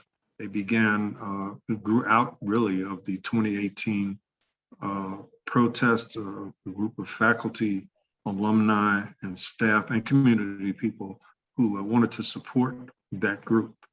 And so, I mean, we see the cycle of protest bringing about results and organizations as well. And we also should speak to the Faculty Senate because like students, faculty members put a lot at risk when they put their names on a piece of paper or they come out to protest the administration. They don't know what the consequences may be of that action. And so when the Faculty Senate voted recently to make a public statement in regard to opposition to the abolishment of the affiliate trustee positions, I thought that was a very bold place for them to stand. I put a link in the chat, and I hope that people will do as I asked. Please save that link. Don't try to look at it now, it's too much there. And I'll put it in again when I'm finished. But there's a link to a communication that Howard Alumni United put out that includes some tremendous information, some of it provided by the Capstone Group. And I think that anyone, a sixth grader, will look at that and see what the board was doing by creating vacancies of affiliate trustee positions and then taking a vote to abolish them and then bragging that the vote was unanimous. It's just amazing. But the other thing I wanted to say,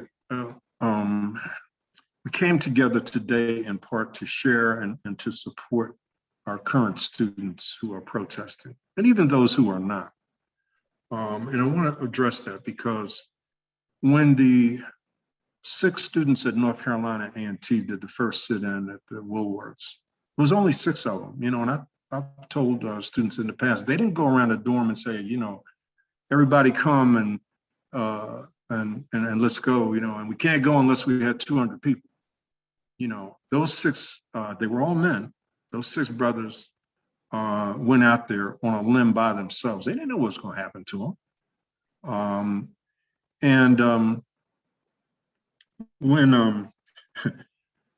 When the students in all of these protests at Howard over the years, it's always been a small number. Now I will say though, 89, 68 too, but 89, y'all created some numbers on that. That was just amazing. But my point is that we don't have to wait for everyone to get the message. The point is that you act on principle. And the principle here to me is so clear cut that we have a board of trustees who has eliminated a voting presence on the board of its stakeholders in the name of shared governance. They cite shared governance as the reason for it. And I want to say this. One of the reasons that they give for not permitting students, alumni, and faculty affiliate trustees to be seated is because of COVID. Now think about this. The university was conducting classes online, thousands of classes. I don't know how many classes are taught every semester at Howard. And the board itself was meeting virtually, but somehow it wasn't practical to have a student election for student trustees. Students had it anyway, but the board decided they wouldn't seat them. They had more control over the alumni voting, and the alumni were not permitted to have an election. and faculty were interfered with as well. But to offer COVID as the reason, or as one of the reasons why this couldn't be done, it's just insulting.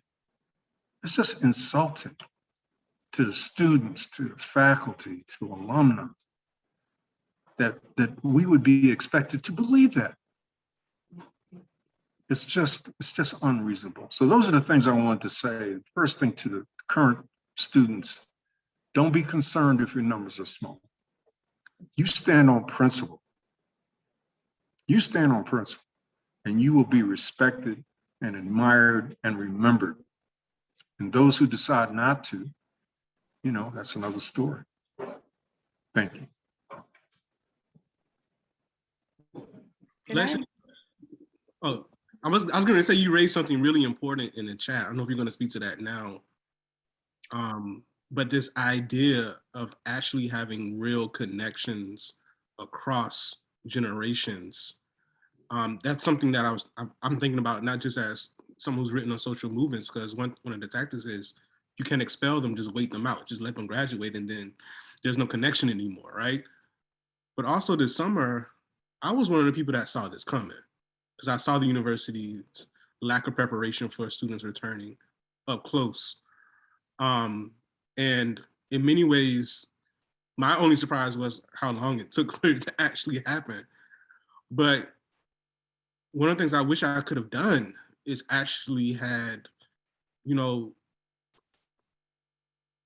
a real connection in terms of how students could have support that was already in place, that was already strong. So it's not just, you know, a SOS on social media one day. It's like, oh my God, we gotta figure out a way to get food or to get resources. And so I'm wondering, I don't know if we can answer this, but I want us to think about what ways that we can offer real continuity to students, and how we, you know, reach them before these crisis moments, and connect with them before these moments of crisis, so that when things do happen, they feel supported. They feel that they have the foundation of, you know, alumni to rely on. Because one thing that is true about, you know, each of these protests, we can actually go down the list, is that at some point alumni were called in, and, you know, they had to be there in many ways, whether it's sitting at the negotiating table with the administration, serving as legal representation, whether it's Kenneth Clark telling them not to call the police in 1968. And so many different examples of how alumni can show up. But I'm wondering, as you said in your question in the chat, you know, what if you already knew that they were there, and how might that have changed things? I see Sheri has her hand up, so I'll defer to her first since I spoke a little bit earlier. No, go ahead, because I'm trying to get my thoughts together. Sorry. Okay. Yeah, thank you for noticing that comment. And yes, I think what Dr. Keene said really resonated with me in terms of holding our principles, and the ways that intergenerational struggle allows us to hold our principles a little bit longer. I think part of what was such a struggle for us in 2018, from 2017 through 2018, was interpersonal conflict. And how do we trust leadership? How do we build leadership that is principled, that is accountable, that is filled with love and dignity, and a little bit of militancy, because that's what's needed in any moment of struggle, I believe. And I think many of us believe. And so I think on the intergenerational piece, I think we really need that thing around how to treat each other when we're in struggle, how to treat each other when it's down to the wire, when we've been locked up in a building for 5+ days and everybody hates each other, right? How do we build systems and governance that is in opposition to and direct contradiction to those that we've been subjected to at Howard and in the larger society? I think, I can't remember who it was who said, it might have been Chris, who said something about, you know, how we govern after we win this. I think the thing that gave me the most hope during our occupation was the emergence of community in the A building, the way that people's needs were met. In the A building, people didn't want for food, people didn't want for medical care, people didn't want for somewhere to sleep, people didn't want for entertainment, for study support, for somebody to listen to them, for security, And so what does it mean to be in practice of governance in ways that are intergenerational, not just within the capsule of our one moment of struggle, and how much more powerful would that make us as people who go to HBCUs, as Black people in general who are living in this racist capitalist society? And, how can we as alumni really begin to pay attention to those lessons? Because I'm so grateful for the folks in 89, April and Jam and Okonkwo, who came down from New York in 2018 and witnessed us in all our mess. and how can we get to the before moments of the mess, right? And like the hand holding that's necessary to nurture movements and nurture disciplined leadership.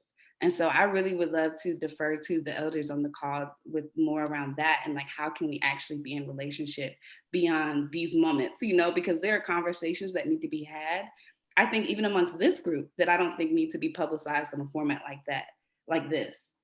But because we responded in the moment of crisis, this is the platform that we have. And so how can we build from that? Sheri, are you ready? Because I'll defer to you. Okay. Alexis, your point is well taken. I want to shout out that Sheri was part of me, Sheri, Okonkwo, and Jam, that came down and stayed a couple of days. But it's a thread in this conversation, right? It's come up before. You brought it up, Alexis, and we're glad that Erica is still with us because she can give us on the ground commentary. But this thing about, like I said, with Mrs. Baraka, Amina Baraka taught us about the importance of self-critique, and the importance of, our elders. Let me just say this. I did that same deference that people are doing to me around calling elders. And I did that to Mrs. Baraka one time. And she lovingly said, I'm not an elder, I'm a revolutionary. And, because it's when we, there's a difference between being an elder and being old, but we understand, the essence of what she said. But I think what I'm trying to get at is this personal part, right? Where we do the necessary work for our mental health. We'll be addressing that later for the current students, because there's some work that this organization is doing and others have done around making sure that mental health professionals are available for the students on the ground today, be they from Howard or from other Black psychologist organizations. But this part around mental health and emotional health, and that's the hardest work. All of our healers and educators and such tell us that hardest work starts with self first, because the egos and the inability to listen, and we have adopted this Eurocentric way of relating to one another, right? We talk more than we listen. We see all of our relationships as transactional. We're not willing to tell the truth. It's just so very much. So I wanted to just underscore that. So the last part, we should, when we are in crisis, we should expect that we show up. Like 2021 should expect us, because that's just how we do.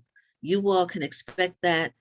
We expected it, we had the same thing that you did. And I'm sure 68 and 66 and 83 had the same thing, where people come because we are here for each other. That's a natural occurrence. We can institutionalize it. It has been in some informal ways. So I agree that we keep it going. So on that, I'm just going to go back to Sheri. Thank you. Sheri, your hand is, okay, good. I was just thinking that, the concept of proactively supporting the students. I'm not sure how different it is now, because I haven't been on the campus in a couple of years, but the concept as a university, as a community, are the community sources scattered all over the place? Is there one centralized place where you can go, where students will go for different types of support? A centralized building where folks can know, if I have challenges with this, if I have challenges with that, the alumni are actively involved in that centralized location, and the resources stem from there. So it's a concept, something that we do here in the city, but it's a concept, the school as community, whereas you embrace all of your students and you try to address all of the needs in the different areas as they present themselves, as opposed to them being departmentalized, compartmentalized, and scattered all over the place. So based upon your relationships that you've developed with people during your tenure at the university, that a lot of times will determine the level of support that you get, as opposed to there being a hub of community support for students that works on more personal needs, but also works on the broader issues like infrastructure and things of that nature. I think that is, I might be wrong, but I think that things are disjointed, and because they're disjointed, it's very difficult for us to proactively work on things from year to year to year. So when I look at protest in 2018, protest in 2021, we barely got 3 years by. And I think it's because it's, we don't have a centralized place, a centralized forum, and a centralized approach to systemically deal with the same things that keep popping up.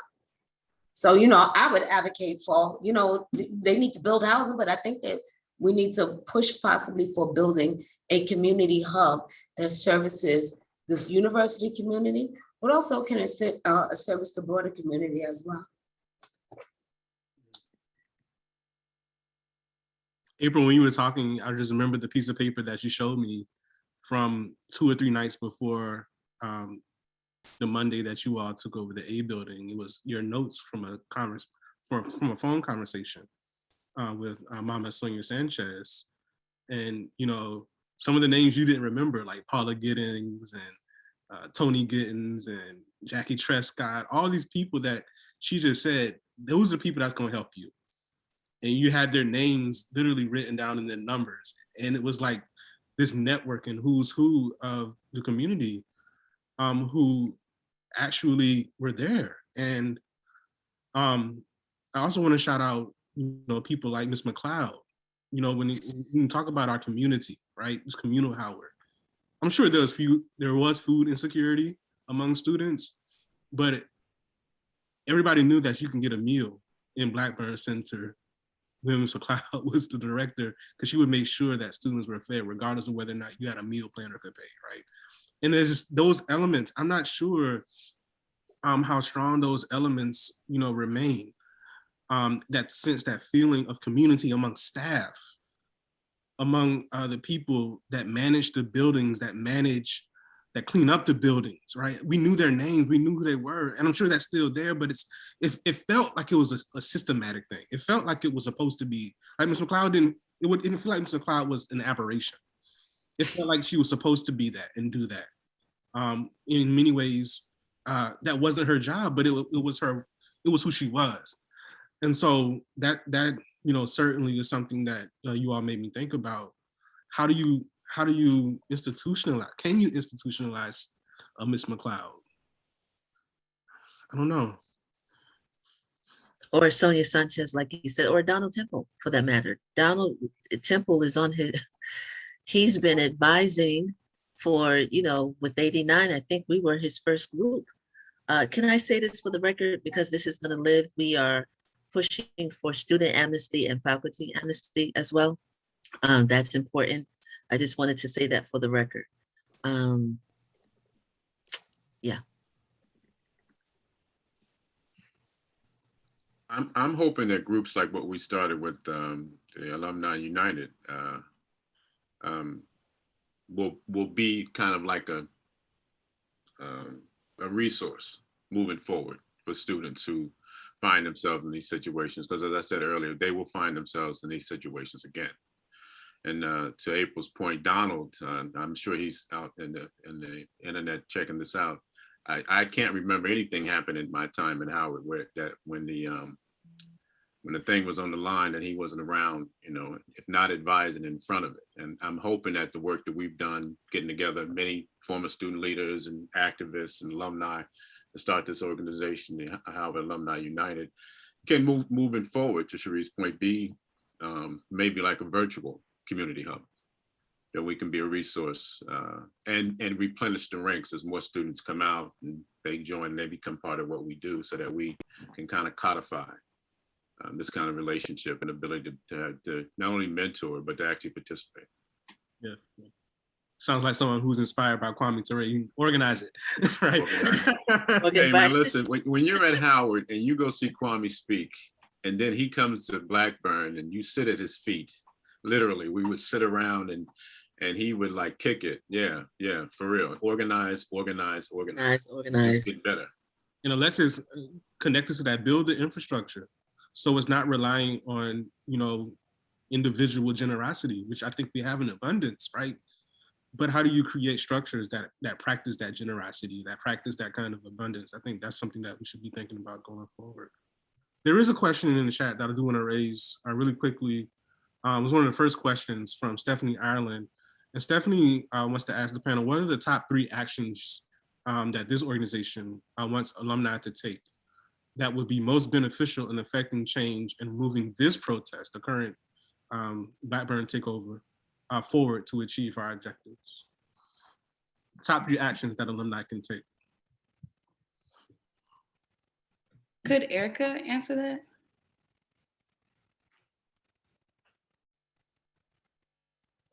Is Erica still with us? Yes, Erica still?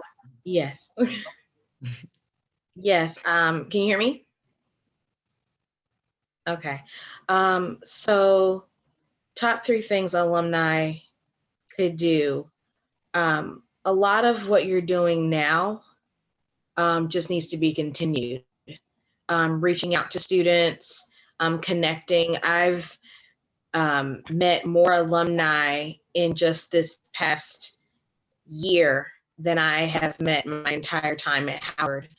And I appreciate everyone that has taken the time to reach out to me, phone calls, donations. I want to go back to the piece around resources, mental health resources. I think there is a difference now, especially because recently some students felt like mental health providers were kind of weaponized against us in a way, since we're currently in this situation. And it was uplifted by administration that we are actively in conflict with. So it didn't feel genuine to us, especially because the mental health resources on campus have been strained in the fact that they have been very limited. I sought out just a counselor to talk to about some difficulties and hardships I was having through COVID. And I was sad to find that I only had a certain number of sessions I could have per semester. The infrastructure to help students across the board is not there for mental health, among other things. I think that is something that alumni could help with. Sometimes people just need somebody to talk to, and that helps them get through their time at Howard. I would also say that mentorship, and whether that be in the form of just like a personal alumni buddy, I guess I'll say, to connect with is important, but also internships and fellowships. I know myself, if you're able to do it, providing internships that help students be able to pay for books, or fellowships helping students be able to pay for transportation back and forth to campus. Many students don't live on campus. And as of now, Howard doesn't have a deal with public transit in the DMV area so that students can get back and forth to campus. That's something that also comes out of our pocket if there's not a shuttle service in your area. other universities in the area have deals with WMATA to assist with that, but Howard at this point does not. Something as small as that, making sure that we can actually get to our classes in person is helpful, because a lot of students that go to Howard are not from the DMV area and don't know the lay of the land until they're a little bit past their freshman year. So those are just a couple of the ways to help students. As of right now, with the Blackburn takeover, there's been a lot of donations coming in, monetary donations and actual physical donations. Those have been amazing, and we appreciate it and we thank you. I would say that this time around protests, it was more sporadic. There wasn't years of planning that went into it, or a year of planning that went into it, like with HU Resist and maybe other takeovers in the past or protests in the past. It really came out of like hurt and pain that students felt like administration was not listening to them, times to get things addressed, parents and students calling administration numbers and being on hold for an hour, 2 hours, and then just to be hung up on. It came out of a lot of frustration and pain and anger as well. And then on top of that, not having a voice on the board with voting power to be able to have autonomy over a place that you call home, a place that is home for students, a place that is the dream school for many students. Howard has this amazing legacy, and students want to be a part of that so badly. And in many ways, administration weaponizes that against us as well.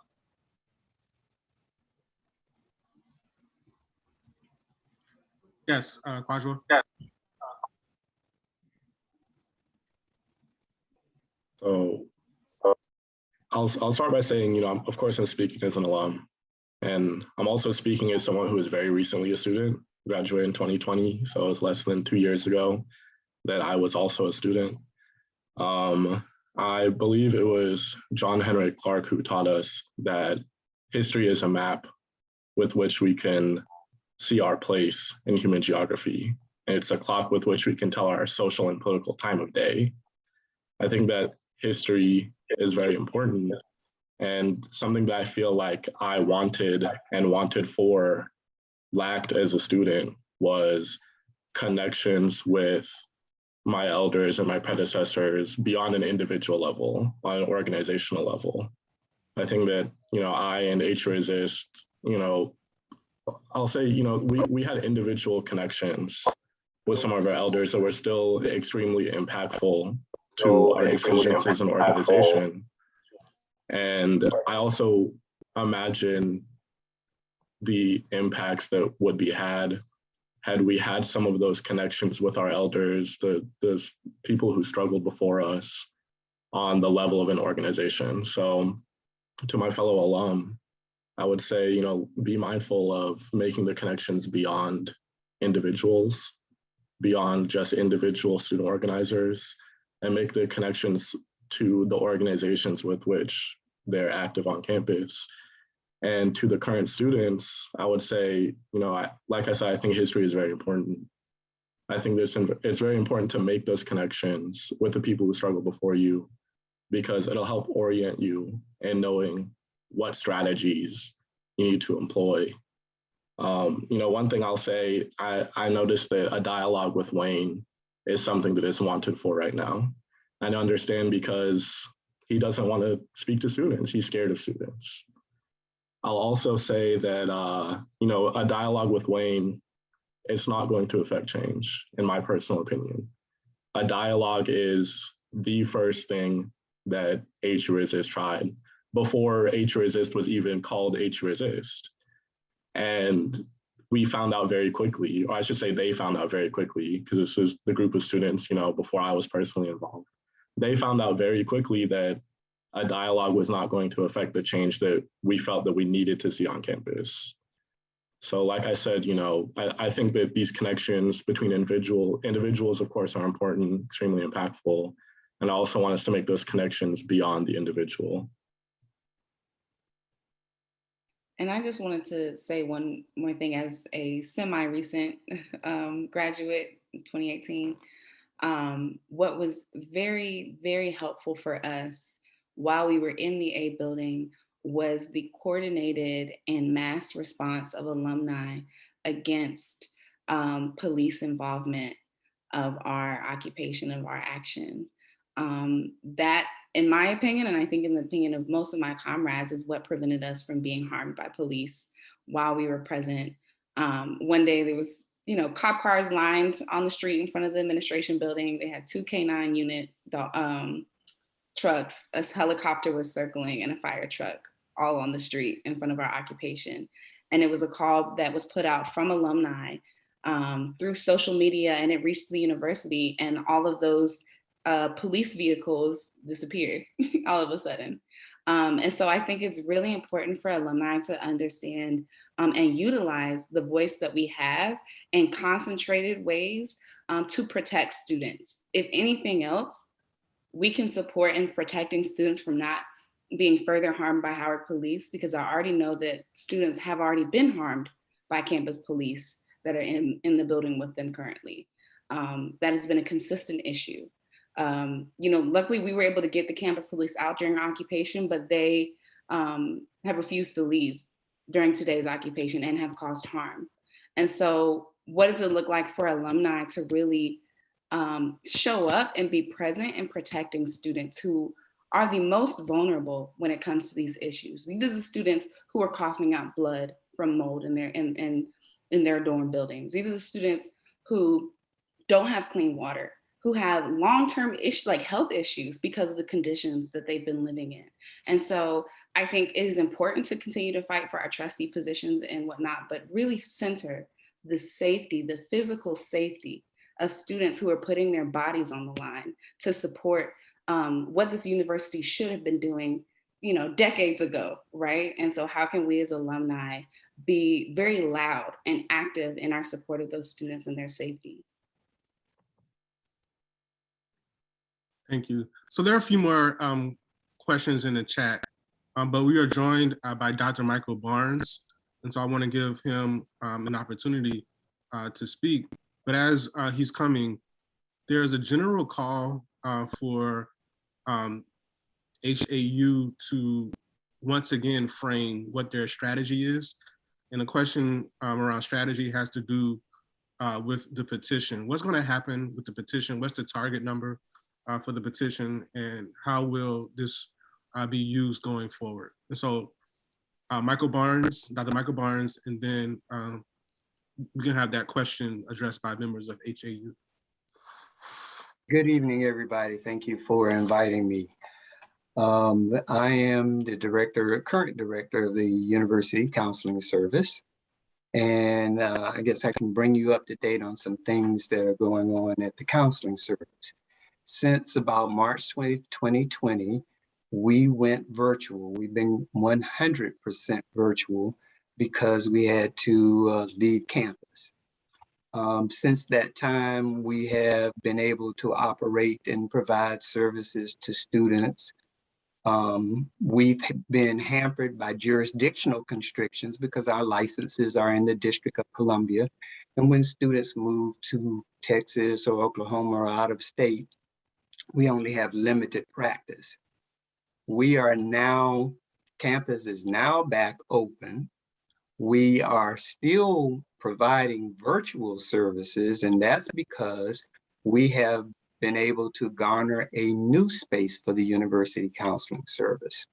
And that's on 4th Street in the non-residential space of the Tubman Quadrangle. Before, we were in CB Powell. In CB Powell, when it rained, it flooded, there were mold issues. So we were able to finally, on the verge of getting into a very nice new space, and soon, hopefully within weeks, be able to welcome students to that space. So we're continuing to do virtual. We've gotten rid of, I don't know if you all remember, in the day you had to go in for an intake and you had to wait to see a counselor. Sometimes there would be several students and some students wouldn't get seen. We are now gone to the space where everyone who comes to the counseling service will have an appointment, which will eliminate waiting and a waiting room wait. We also still have counselors of the day who are going to be able to help people immediately. We have done outreach. We have updated and enhanced our outreach from just saying who we are, what we do, to providing psychoeducational and intervention services. For example, last year we had, when we were out, we had about over 260 outreach services. So we did everything from anxiety, depression. We linked with other HBCUs to talk about mental health during COVID and so forth. So we had a variety of programming. We have 3 social media pages: Instagram, Twitter, and YouTube. We've never had those before. So we are trying to enhance our efforts to work with students. When we are back into the space, we will carry on our programs. But in the meantime, we have instituted for this semester, for readjusting and getting back to campus for those students, about a series of 8 different workshops: Black Women Support and Empowerment Workshop, the Return, Readjusting to Campus Life, Cupcakes and Conversation, Depression and Homelessness, Stress Management, Relaxation, Self-Esteem, Performance, and the Pillars of Success. We have a Black Males podcast and Bison Mental Wellness that we're doing. We're also going to be working with some of the students. We have been working with, and we will work with, new student organizations who come aboard to address student concerns around mental health, such as Myth, and the newest organization is Phoenix there. Can I thank you, Dr. Barnes. I know your participation is welcome, and it was like the whole thing was really last minute. I want to also say, in addition to the services that Dr. Barnes has talked about, HAU is also talking to other associations of Black psychologists, other groups of Black psychologists who are not affiliated with Howard, who would look to offer pro bono services. We are in the process of working that out as something that's complementary to what the university may provide. And I just want to say to the students who are there now, we hear you loud and clear about what is the source of the support is. So we are actively, and I just got off a conversation right now. I don't want to say the organization's name only because it's still in process, but a group of Black psychologists in the DC area and on a national level, because to your point, Dr. Barnes, the issue of licensure is important, but that is a part of what we are working on. And Erica, I see your hand up, but I want to address this other part. What folks might not know about HAU is the level of work that we're doing is in process, that is development, that I think we're less than 90 days old, maybe just at about 90 days old in terms of pulling our resources together. And the ways that alumni in particular, the spouses and the staff and people in general through Alumni Connections will be available to help the students is varied. There are a variety of different approaches is what I'm trying to say. We are building a member-based organization that speaks to a lot of different programming opportunities, initiatives around social justice, racial justice, mental health, And we've been meeting, I think we have a meeting about every day. So work is beyond the board. Our work is steeped in, as this new organization is steeped in the helping to nurture well-adjusted human beings who happen to be connected to Howard University and beyond. So I would ask people to go to the website that has been put in the chat, Howard Alumni United, to join one of the committees. We're going to automatically off the bat ask for your grace. We are a volunteer organization. Most of us are not retired as yet. So we are moving as quickly as we can because we know that this is, what do I want to say? That this is protracted, but it's an independent organization. And Cheryl Green said it at the beginning, it's an independent organization that doesn't look to contradict or have anything against the Howard University Alumni Affairs Office, but that office is connected and financed by the university. What we're building is independent and permanent, and it has a lot of different branches. We could go on and on, but just contact us. There's an email address on the website. We'll put it in the chat. We have social media. And shout out to all of the psychotherapists in the chat that are like, I want to help. We got you. So that's important as well. So I just want to know that we are moving in that direction. A lot of the things, not all of them, but a lot of the things that are coming up in the chat about what we can do, we are literally in the process and meeting for scores of hours every week to put it in place and make it an organization that you can be proud of. Erica, and then, sorry, Erica, before you respond, there's a question about where are people going to go to donate as well. So donate to what? Donate. I'm sorry, donate to the current students who are protesting. Oh, okay. Yeah, that's not us. Erica can speak to that.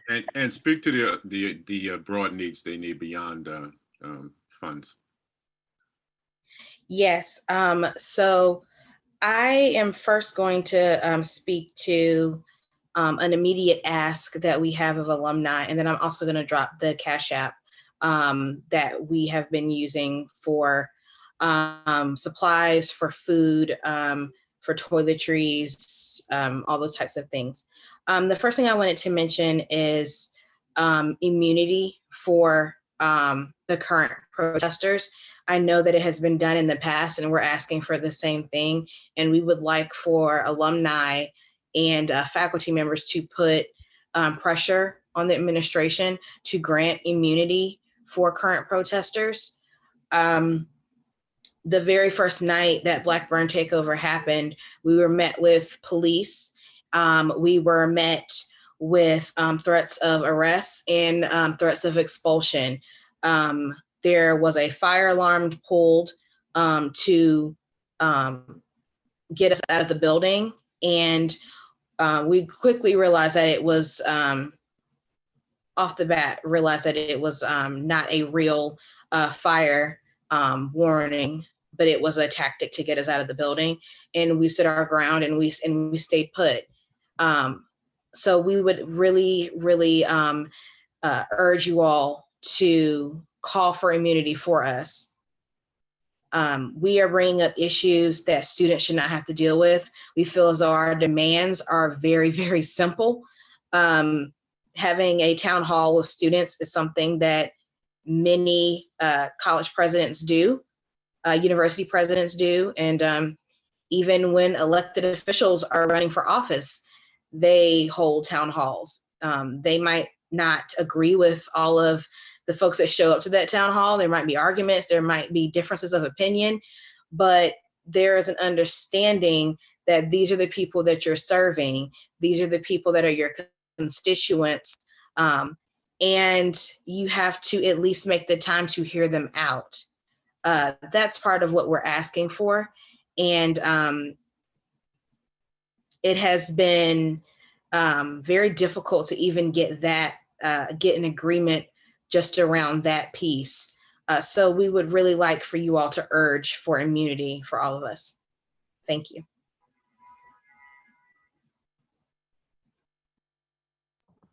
Thank you, Erica. Josh, can I just be the one with the not so great job, just to say that we are at 8:13. I'm sorry, I was looking at the clock. I'm not rushing us off, but I do want to be mindful. I'm good. We still have nearly 200 people here, but I think we can stay on as long as we need to. So we'll follow your lead, family, about how to proceed. But if there's anyone on the panel that needs to be excused, we won't begrudge you because we're past the 2-hour mark. So I just wanted to say that, Dr. Myers, if you don't mind. There's also a question, Erica, about Wi-Fi access. Are you all good on that? No, no, we are not. As a whole campus, even before the cyber attack, Wi-Fi access was not great for students. The infrastructure is just not there. Many students have reported that they can't get logged onto assignments in their dorm rooms, and many of our classes are still online. I'm currently taking 5 classes this semester, and out of those 5, only 1 is in person. So students are essentially come back to campus, pay for housing that is in not great shape, and on top of that, they can't get Wi-Fi in their dorm rooms, or sustainable and adequate Wi-Fi in their dorm rooms, so that they can complete their online assignments. So many students have been, going to surrounding areas, walking to the McDonald's near Towers, or the Starbucks, or the bookstore, just to try to get better Wi-Fi because it's not adequate in their dorms. Even this past weekend, I think there was like a campus-wide outage, I think, of the Wi-Fi, and that's the issues with the Wi-Fi have been happening for years, as long as I've been dealing with Howard. It's been an issue. In order to fully get the best out of your education, you need to have access to information. And in this day and age, that is reliable internet connection, and we don't have that. Erica, can I just interject? The administration pulled the maintenance staff from the Blackburn Center. And as I understand it, I don't know if it's still the truth now, but at one point you all were doing maintenance in the building, right? Cleaning and such. Is that still the case? There have been a couple of people, 1 or 2 people from maintenance that have come to just mostly like empty out trash for us. And that has been about the extent of it, just because trash has been piling up. But on the days that we haven't had those folks come in and help us out, we've been doing the cleaning in Blackburn, taking the trash out. There was a dumpster out there that's no longer there, that was moved. But taking the trash out, sweeping. I mopped the floors in the bathroom, the women's bathroom, earlier today, and wiped down the toilet areas and took out some of that trash. And then another protester inside was mopping the floors on the first floor. And a couple other people pitched in to sweep and then sanitize things. A lot of folks have been donating Clorox wipes and Lysol spray. So we've been Cloroxing handles, wiping down handles, Microban, anything that we can do. Folks donated a lot of masks for us too. So making sure that we're keeping up with PPE for on our own person, and then also keeping things as clean as we can. At times when there's like long strategy meetings, things get a little murky inside, but we, and especially in the morning, take the time to make sure everything is cleaned up. Did you get the trash bags, the clear ones? Yes, we did. We got some of those. We got some of the bigger black ones as well. Because not at first the ones that we had weren't fitting the trash cans. So we had to have the trash bags outside of the trash cans so that we weren't making a bigger mess inside of them. Okay, let's talk offline about that more. Thank you, Erica. Thank you. So there's some questions that have to do. Getting feedback. Okay. So there's some questions that have to do with some alumni trying to wrap their minds around the fact that the president does not find it necessary to communicate directly to students. And so perhaps Erica, or also the 2018 folks, maybe you can speak to that issue. Why is it so hard, in your opinion, to get the current president to speak to students? I would defer that to Alexis first. I'm going to make sure that my laptop is still charging. Hi. Yeah, I think I actually want to echo what Kwadwo said about actually really thinking about what it is we want from these demands. And, you know, I'm not a student anymore, so I really try to take on the role of like listening to student demands and like falling in line to support that. And also, I think it's been proven through HU Resist's experience and the experience of the faculty who have been organizing for years around better conditions, better pay, as well as alumni who have had their own struggles, that Frederick is not amenable to feedback and has only further isolated himself in a prism of power, which is protected by the Board of Trustees, who refused to join our call for his resignation in 2018. And so I think it's important in general for the leadership of the university to have open and honest and transparent dialogue with students.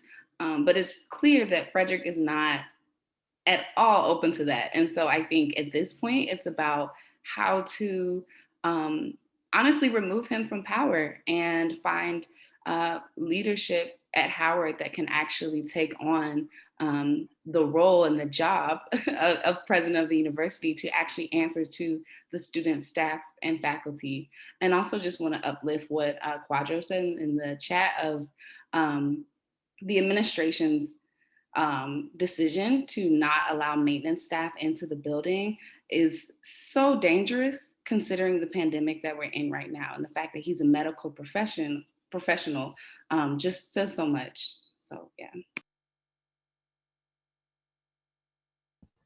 I will add a couple of things to what Alexis said. I think this time around, as a whole, we weren't calling for President Frederick to be removed. What we were asking for is for him to be accountable and to talk to us and to listen to us. But he has made very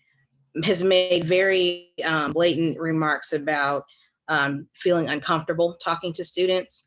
I think I'm not sure if there's ego around that or fear around that, but he has made comments about, just even in like articles that he has spoken on different publications, that his operating room is, you know, where he feels the most comfortable. And that's where he thrives, that's where he loves to be. But then when he comes to Howard and he has, you know, alumni telling him what to do and faculty and parents and students, he says that it's a thankless job, his words, that it was a thankless job. I think he would have an easier time if he took the time to really engage with the constituencies of Howard. I'm afraid that it's too late now because he's dug this hole, and he knows that there are people that don't like his governing style, and he holds on to that. I think that what we're asking for again is not outrageous. It's not something that is out of possibility for him to do. I would even say like having a town hall is not even something that would cost the school money. But it's something that is very important and that needs to happen. Not everyone is comfortable and with all aspects of their job, but when you sign on to do a job, there's going to be certain things that come along with it. And you shouldn't accept a position if you have no intention of filling certain parts of that position. So it's sad that he seems as if he's afraid to talk to us. And I don't know if that's because we're Black students or not, but I feel as though he's talked to other groups of students, large groups of students in the past, but there's a disconnect when it comes to talking to his own students. Sheri, and then Kwadwo. Hi, yes, I was just going to share that Dr. Cheek did that to us. He refused to sit down at the table with us. And it was what helped facilitate the quote unquote conversation was that it just wasn't us that leaned on him as the organizers. Very prominent people made him listen to us. So, you know, civil rights folks, Jesse Jackson, Ralph Abernathy, Marion Barry, who protected us while we were in the building, and a whole other host of people put that pressure on Cheek to sit down at the table with us. They did not want to do it. We forced their hand. And then when we came to the table with them, they gave us their what we should be doing and what we better do and what they weren't going to do. And we walked out of the conference with them, all of us united. We refused to acquiesce to any of their demands. And we went in with our talking points already made, and we had a lawyer. And those strategies, the power of the voice is really what I want to stress, because we can do a lot of that heavy lifting for you guys. You know, sometimes folks don't respect and they don't respect your voice, but they sometimes will listen to other folks coming from what they consider powerful positions, coming from, looking at, folks that might be, from a generational perspective. So, I would just like to share that, because maybe that's something that, because folks are putting in the chat, what can we do? What can we do? Maybe if, those clear demands are made, or, a town hall, they're not asking for much. So, the town hall, whatever those things are, and maybe we can reach out to all of the networks and exert pressure in that way to force those conversations to happen.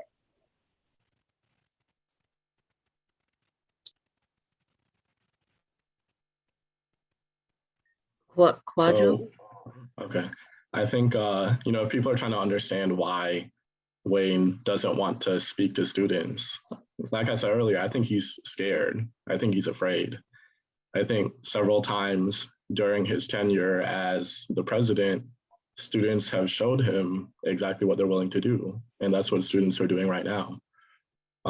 In fall 2017, students stood up even to a former FBI director who was invited on campus and showed in no uncertain terms that when they saw someone on Howard University's campus doing something that they felt was not in the interest of Black people, that they would stand up and they wouldn't be silent. I think that Wayne is afraid of that behavior. This is why I think Alexis hit the nail on the head earlier, talking about infrastructural change, talking about systemic change. Because, right now we have a president who is afraid to speak to students. We have a board who does not have, public meetings, we have a board that's not accountable to students, or really now to alum or faculty. I think that this is why HRS's call in 2018 for student power was so powerful. Because student power, like Alexis noted, we had the affiliate trustee positions in 2018. And that didn't change the fact that, quite honestly, we saw the board as our enemies. we called for the resignation not only of Frederick, but for the entire executive board. So, you know, we had the affiliate trustee positions, and we understood that student power was never going to be in just one student trustee. It called for an entire systemic change at the university about who was making decisions and who those decisions were for. Chris? Dr. Myers, can I just add this? Whoever has the email addresses of the higher executives of the university, including Dr. Frederick, put it in the chat. And if when you reach out to him, and his first, this is to the alum, when you reach out to him and his first response is, but do you donate? Do you give? Don't answer the question. So I know there are parents on this chat that have experienced that since he's been in office, I believe. Because whether or not the alumni donate, and we should, and we can give more, that's not the issue at hand. So if you have his email address and any of the other officials, put it in the chat. The chat will be available, and that's just one way. It's not the only way, but we know that this is multi-tiered, multi-pronged, and we have to work on our discipline to stay for the long haul. Thank you. Chris? Just really quick, I had to step away, so April may have touched on this when she was talking about the Howard Alumni United. I just want people that are listening to understand this is not an either or situation relative to the Alumni Association. That this is an opportunity for an independent group of alumni who is not tethered to the university financially. So that's something I want to be clear about. It's our independent voice, and it does not replace the work, and it should not and could not replace the work of the Alumni Association. And since they eliminated the requirement for dues, all alumni are members of the Alumni Association. So I just want to make sure that you know that you can support this group, work with that group, but this is an independent opportunity for us to have our voices that are not financially tied to the university. And what I really wanted to say, and April hit on it, I've never seen parents organized the way I have this time around. And this is before the takeover. And perhaps it may be because of social media. Maybe they had always been, but they weren't able to actually organize as quickly as they have. But there was another layer here. And I've not seen parents voice their displeasure, come together and try to get some kind of action done. So I think that as we look at this as activists, we have to think of ways to better leverage those relationships with the parents. Many of whom aren't alum of Howard, some are, many of whom aren't. So their first introduction to what they're dealing with, they thought they were sending their kid to Oz, you know, when they went to Howard. And now they're realizing that the idea that you can't get Wi-Fi and the rodents and some of the other issues. So I just want to put that out there for the parents that are on listening to this session.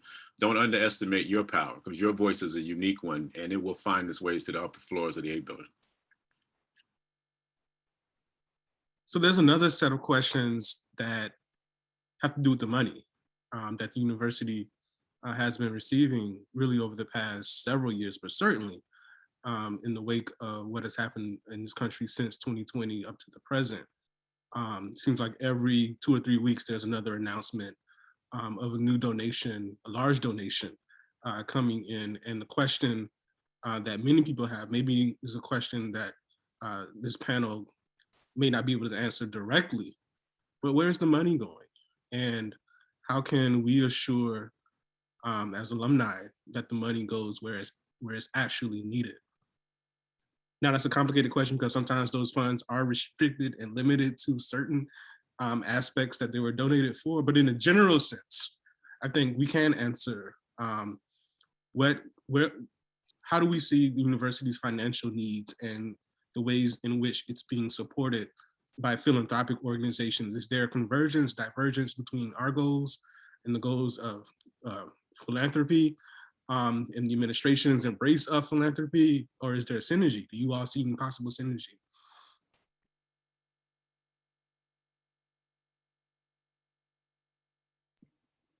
haven't I answered. will, oh, no, please go, Alexis, go ahead. Yeah, I saw one of those questions in the chat and typed a response that I think, well, first to the where's the money aspect, I think there was a profile done on Frederick. He is, I think, one of, if not the highest paid university president, HBCU university president in the US, right? And so when we think about the way that capitalism works and the fact that our alma mater is not immune to that, and the ways that the people on the top most often get the benefits, the financial benefits of the labor of folks who are making the actual system run. I think calling into question the salary of top administrators who have failed consistently at executing their jobs in ways that keep students safe and able to live happily and peacefully at the university. I think that's one. And then also, when we think about the activities that the university has been engaged in, one of the working groups that we had in HUSA prior to the takeover was around gentrification and wage theft. So thinking about the dorms that have been taken offline and converted into high-rise apartments, including the ones that are named after Lucy Diggs Slow and George Washington Carver. Right, Carver and Slow Hall are no longer dorms for students, they're apartments, which are being sold at market rate. So not in ways that are accessible to students. And so when we think about the funds, I think we should definitely expand the conversation to also include the different areas of capital that the university holds, as that includes land and buildings, and the ways that those are being used to promote profit that students aren't seeing.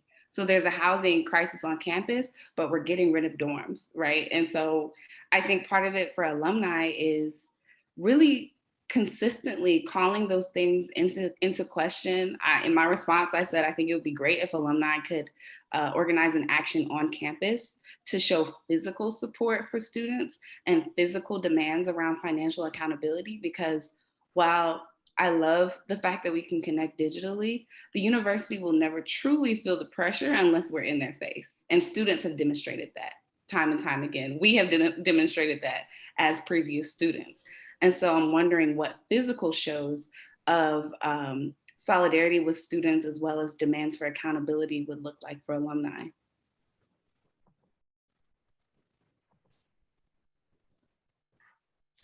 Thank you, Alexis. I don't know. I don't have anything to add to that. I think that's an excellent point. I know that Dr. Myers is moderator. We have almost 24 questions. I don't know that we'll be able to get to them, but we're going to find a way to address those questions as an organization. So I just wanted to put that caveat in there.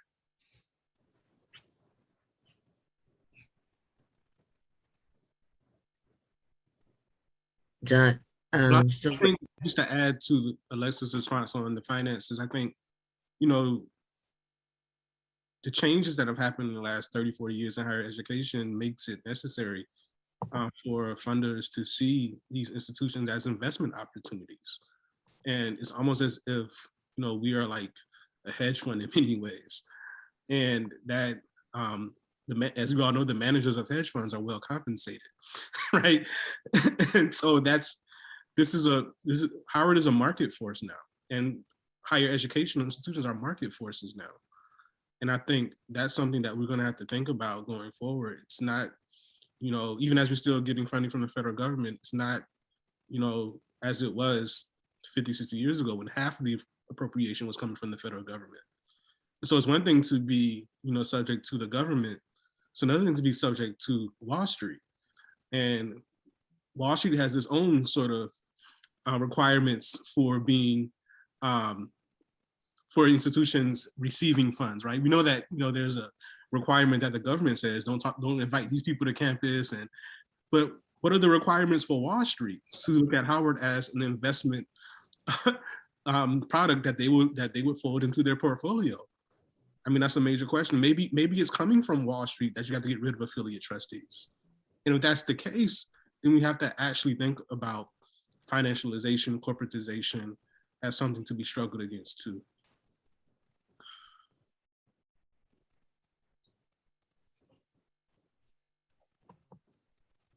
So we have a lot of dead space. Are we ready to move on or close out? Josh, Dr. Myers? I think that covers the remainder of the questions are really targeted questions for HAU to address. I don't know if you all want to spend time doing that now, or if it's appropriate to do it at another point. There's also, I guess, something that someone asked earlier. Can we do a part 2 for this kind of conversation? I'd be willing to do a part 2. I don't know if everybody else would, but yeah. Yeah, I think the part 2 is kind of obligatory at this point. I think we have to. We still have 158 people or so on the line. Again, I want to repeat for those who might not have been clear the first time. We won't begrudge anybody from the panel if they have to be excused, if they have some other responsibilities. I really should ask Angela because she's running tech behind. But I'm going to just be proactive and say if we could do another 10 minutes. It's about 8:40 right now.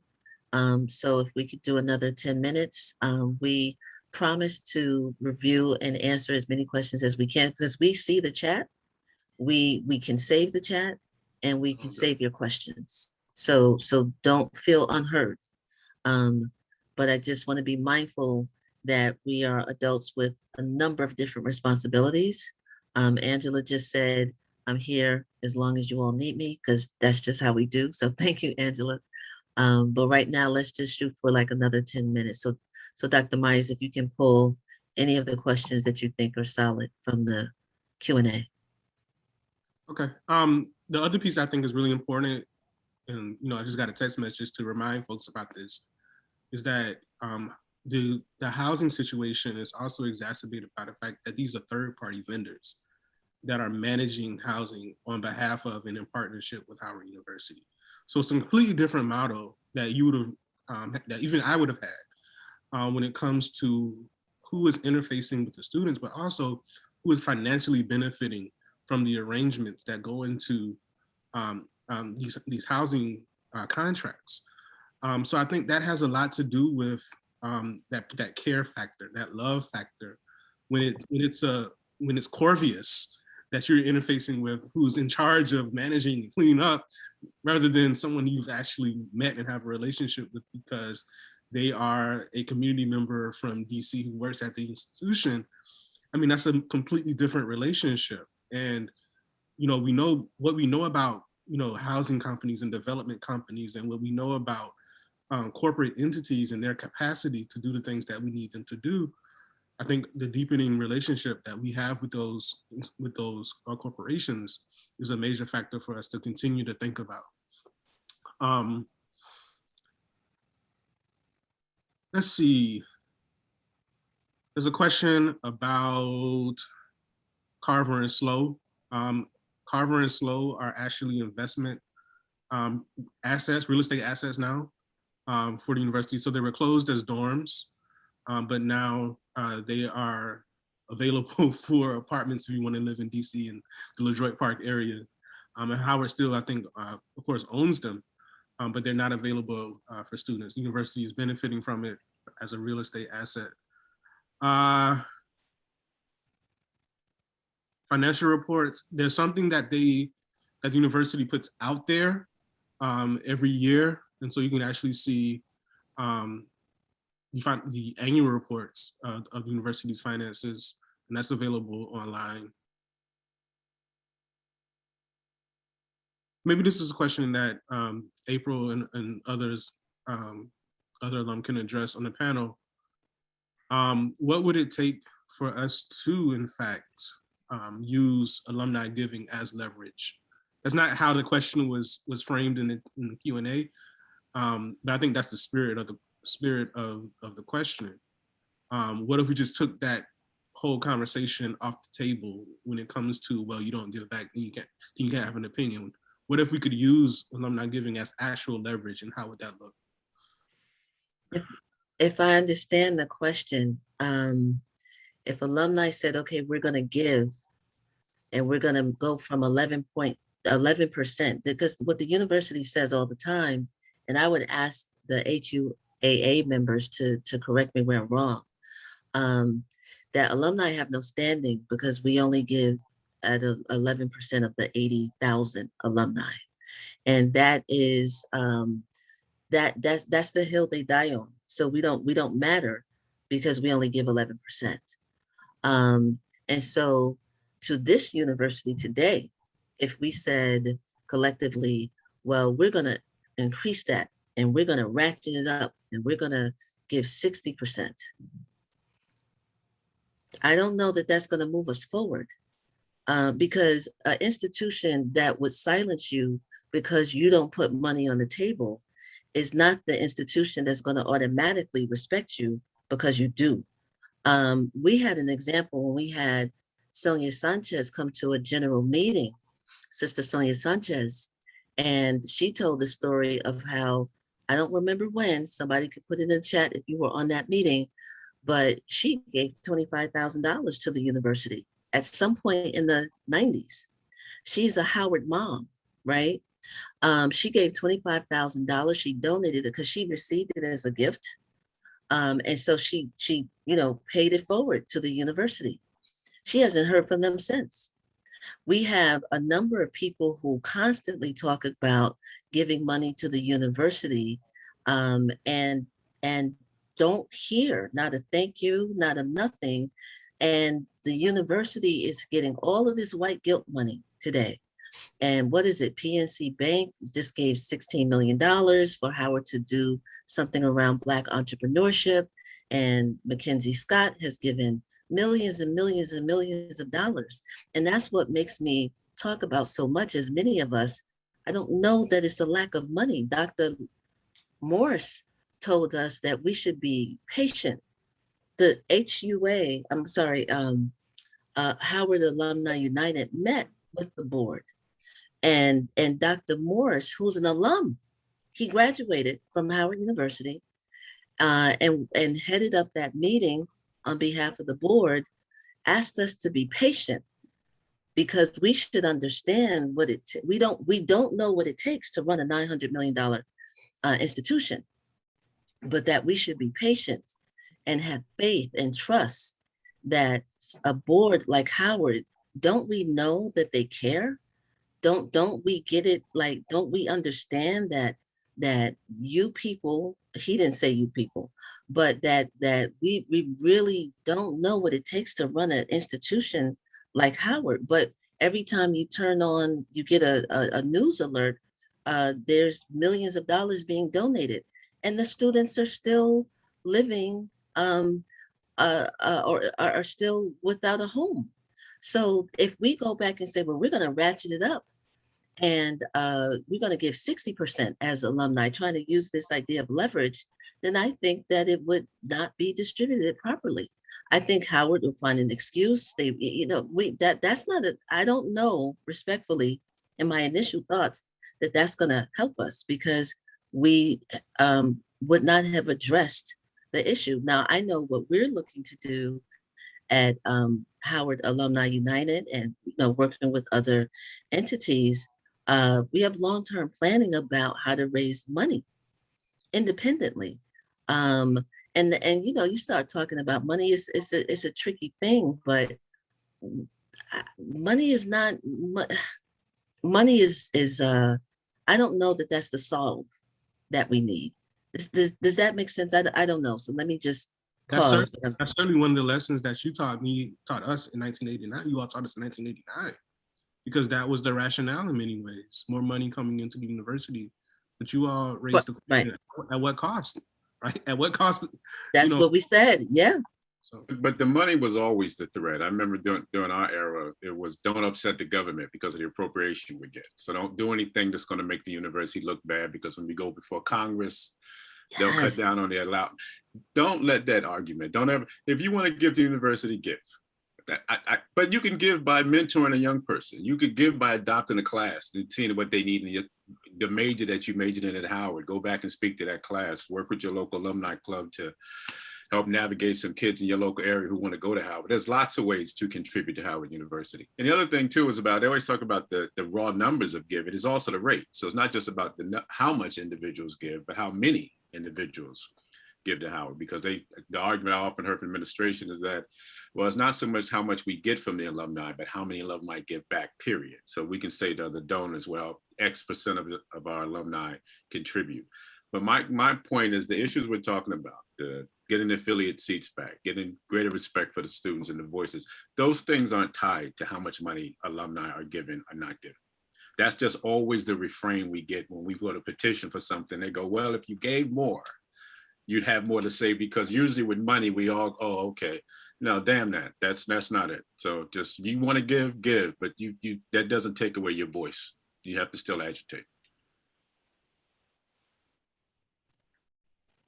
That sort of covers the balance of the questions that are in the chat.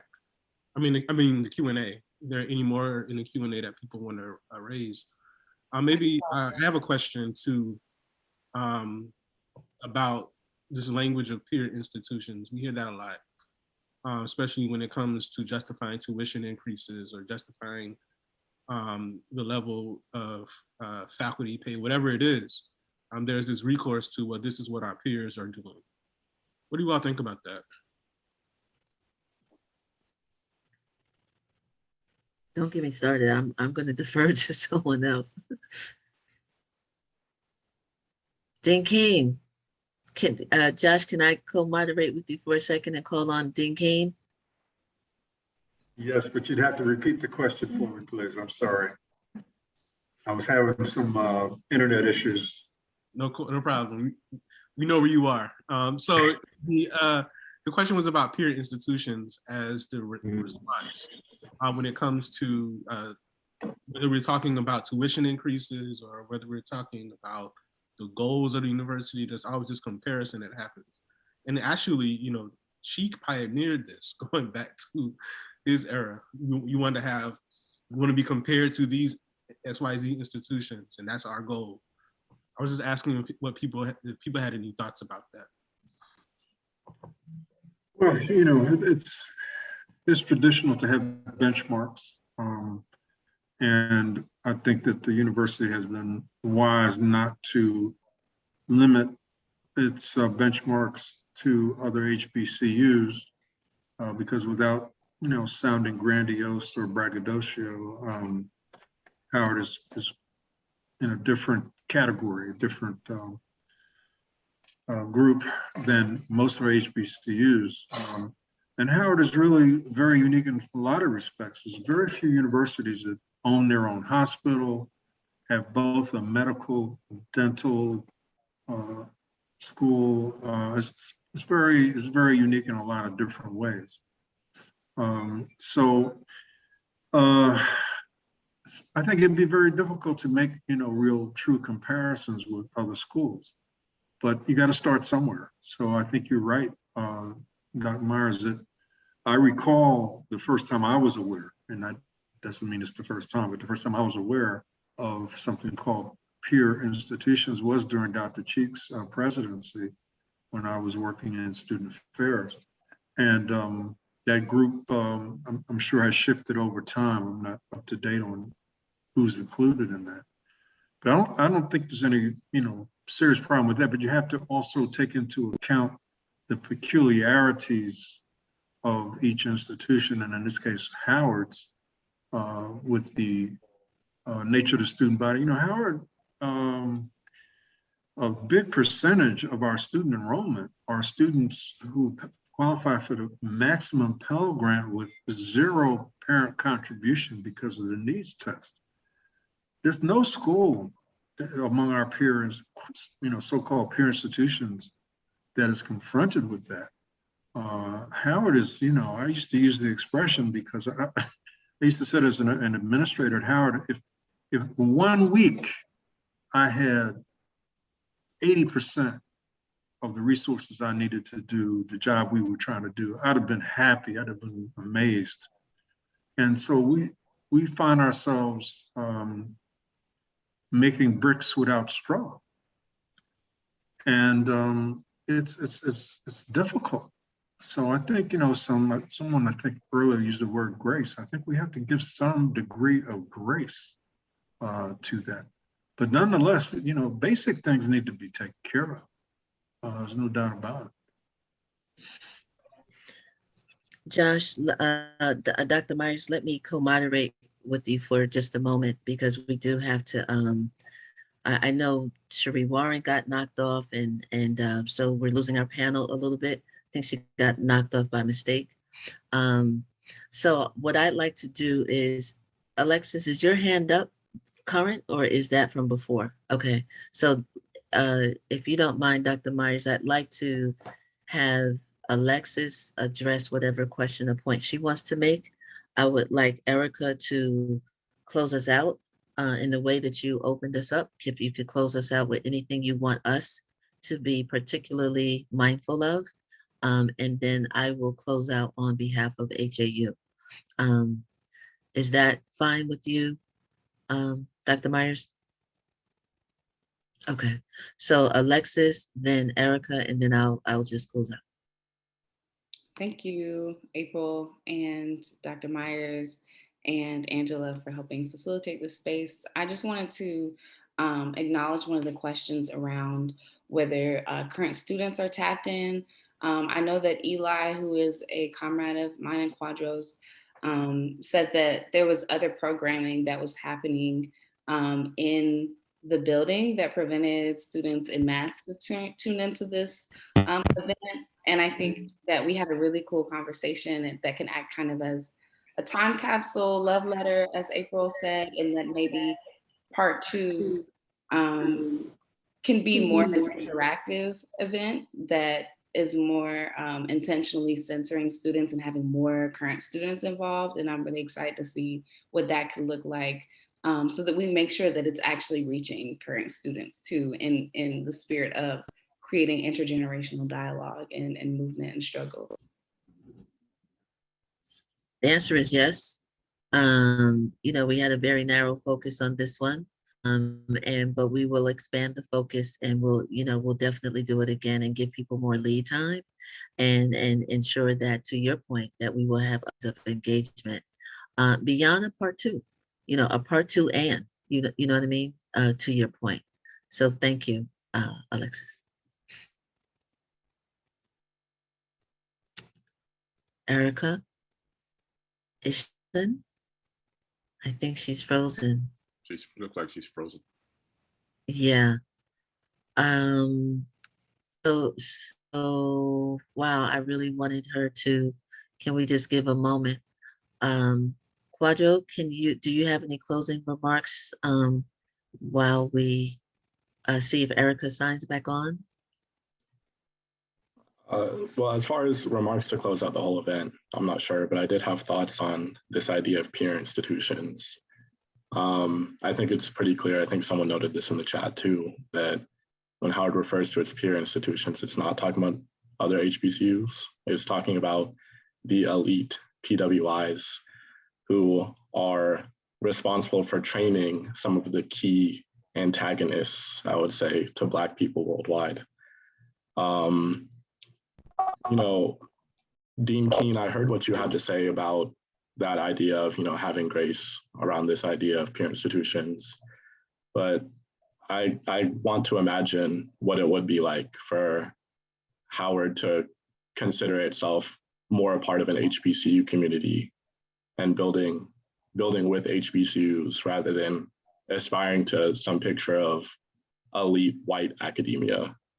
So those are my thoughts on that. That's what I have right now. That's a lot. Thank you. Spot on. I think we have Erica back. Yes. Yes, I'm back. I think I was having a connection issue. But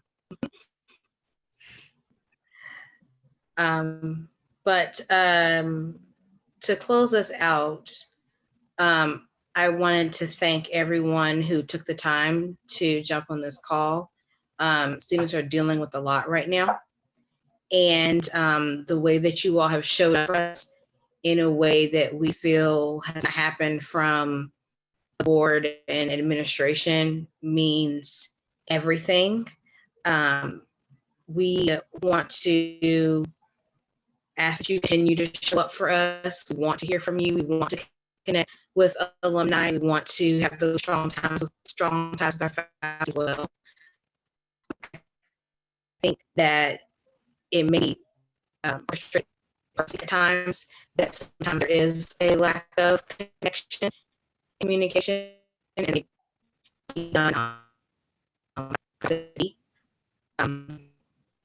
but I would encourage you all to keep reaching out, keep doing those things.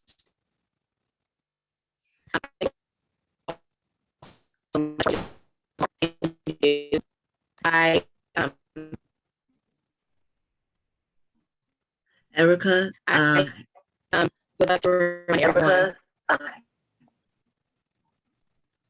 If you can hear me, Erica, your connection is bad and is going out. And I can honestly say I absolutely love, in a way, that that's happening, because you are in Blackburn and we don't have a better example of some of the issues what the students are going through and trying to connect to the internet, which is, you know, their connection. So in some ways, in an ironic, goofy kind of way, I'm actually glad. But you and I will talk, Erica, if you can hear me. I will gather from you these closing points and we will share them with the body, because I heard some powerful things in there. So to everybody who's still on, the 100+ people, just know her closing remarks, I will, you know, we will get them and share them. You will get an email from us and on a lot of things moving forward. So just be assured. And Dr. Myers, if you don't mind, because you've been asking a lot of questions, I don't want to only have you as the question asker. So please feel free to give your commentary as a former student, current alum, and a faculty member, if I can co-moderate and put you on the spot, so to speak, and then we'll close out. Wow, so we've been here 3 hours and it really doesn't feel that long, you know. So, you know, I would say something similar to the things that I wrote at the end of the book. And you, April, you've poured so much of this into me, and this thing about spirit, right? And how you were guided by that. And it helped me realize that, you know, in navigating Howard, you kind of have to believe that too, right? It's not just, you know, us facing this material deprivation we all are subject to. It's also the beautiful movement of spirit when you're in the classroom and things are happening, or you're in the hallways building with people and things are happening, or on the yard and things are happening. And if we could only spread that, if we could only have that be the governance ethos of what Howard University is, I think we would be more than all right. And I think that's what we should be after. There's no better way to close us out on that, Dr. Myers. I thank you for pulling that in I thank you for articulating and saying out loud with spoken word what is ever present, right? And, you know, my teacher teaches, my spiritual teacher counsels us to say that we're connected to the spiritual realm, whether we are aware of it or not. And I want to add spiritual health as something that this is not me speaking on behalf of HAU at all. But if there's anybody that's interested in exploration into spiritual health as well, I have some guideposts that might be useful. So Dr. Myers, I thank you for illuminating that. And I just want to say with my whole heart on behalf of HAU and our righteous ancestors that have come before us, not all of our ancestors are worthy of praise and some of our ancestors, participated in the slave trade and sold us into chattel slavery. I want us to be precise about who we call upon, right? I want us to be very precise. I want us to study and be disciplined and non-emotional because this work is long-term. And we have to be as sober as we can as we study and move forward and know that this is cyclical. So I just want to call upon all of the human bodies who are gathered here and doing this work and who are focused, and all of the energy that's positive and about moving us forward, even as we have to struggle forward. That's important for us to pull into this conversation as well. So we thank you so much. We ask that you learn more about us and our positions and where our intellect is around certain stances, and know that our work is multi-pronged. To every single person from 1966 to 2021 and everybody before that, and those beyond Howard, we just thank you, and just know that we will continue. Stay tuned to your email and social media so that we can give you updates. This video will be online this weekend with timestamps on our YouTube channel. So stay tuned for that. I would say within the 48 hours, we will give timestamps and resources. So on behalf of the organization, we thank you so very much. We love you, and we will continue to lift up people of African ancestries, including the ones that are connected to Howard University. Thank you. Thank you, everybody. It was great. Thank you, everyone. Have a great night. Shay. Thank you. Jill. Alexis, Erica,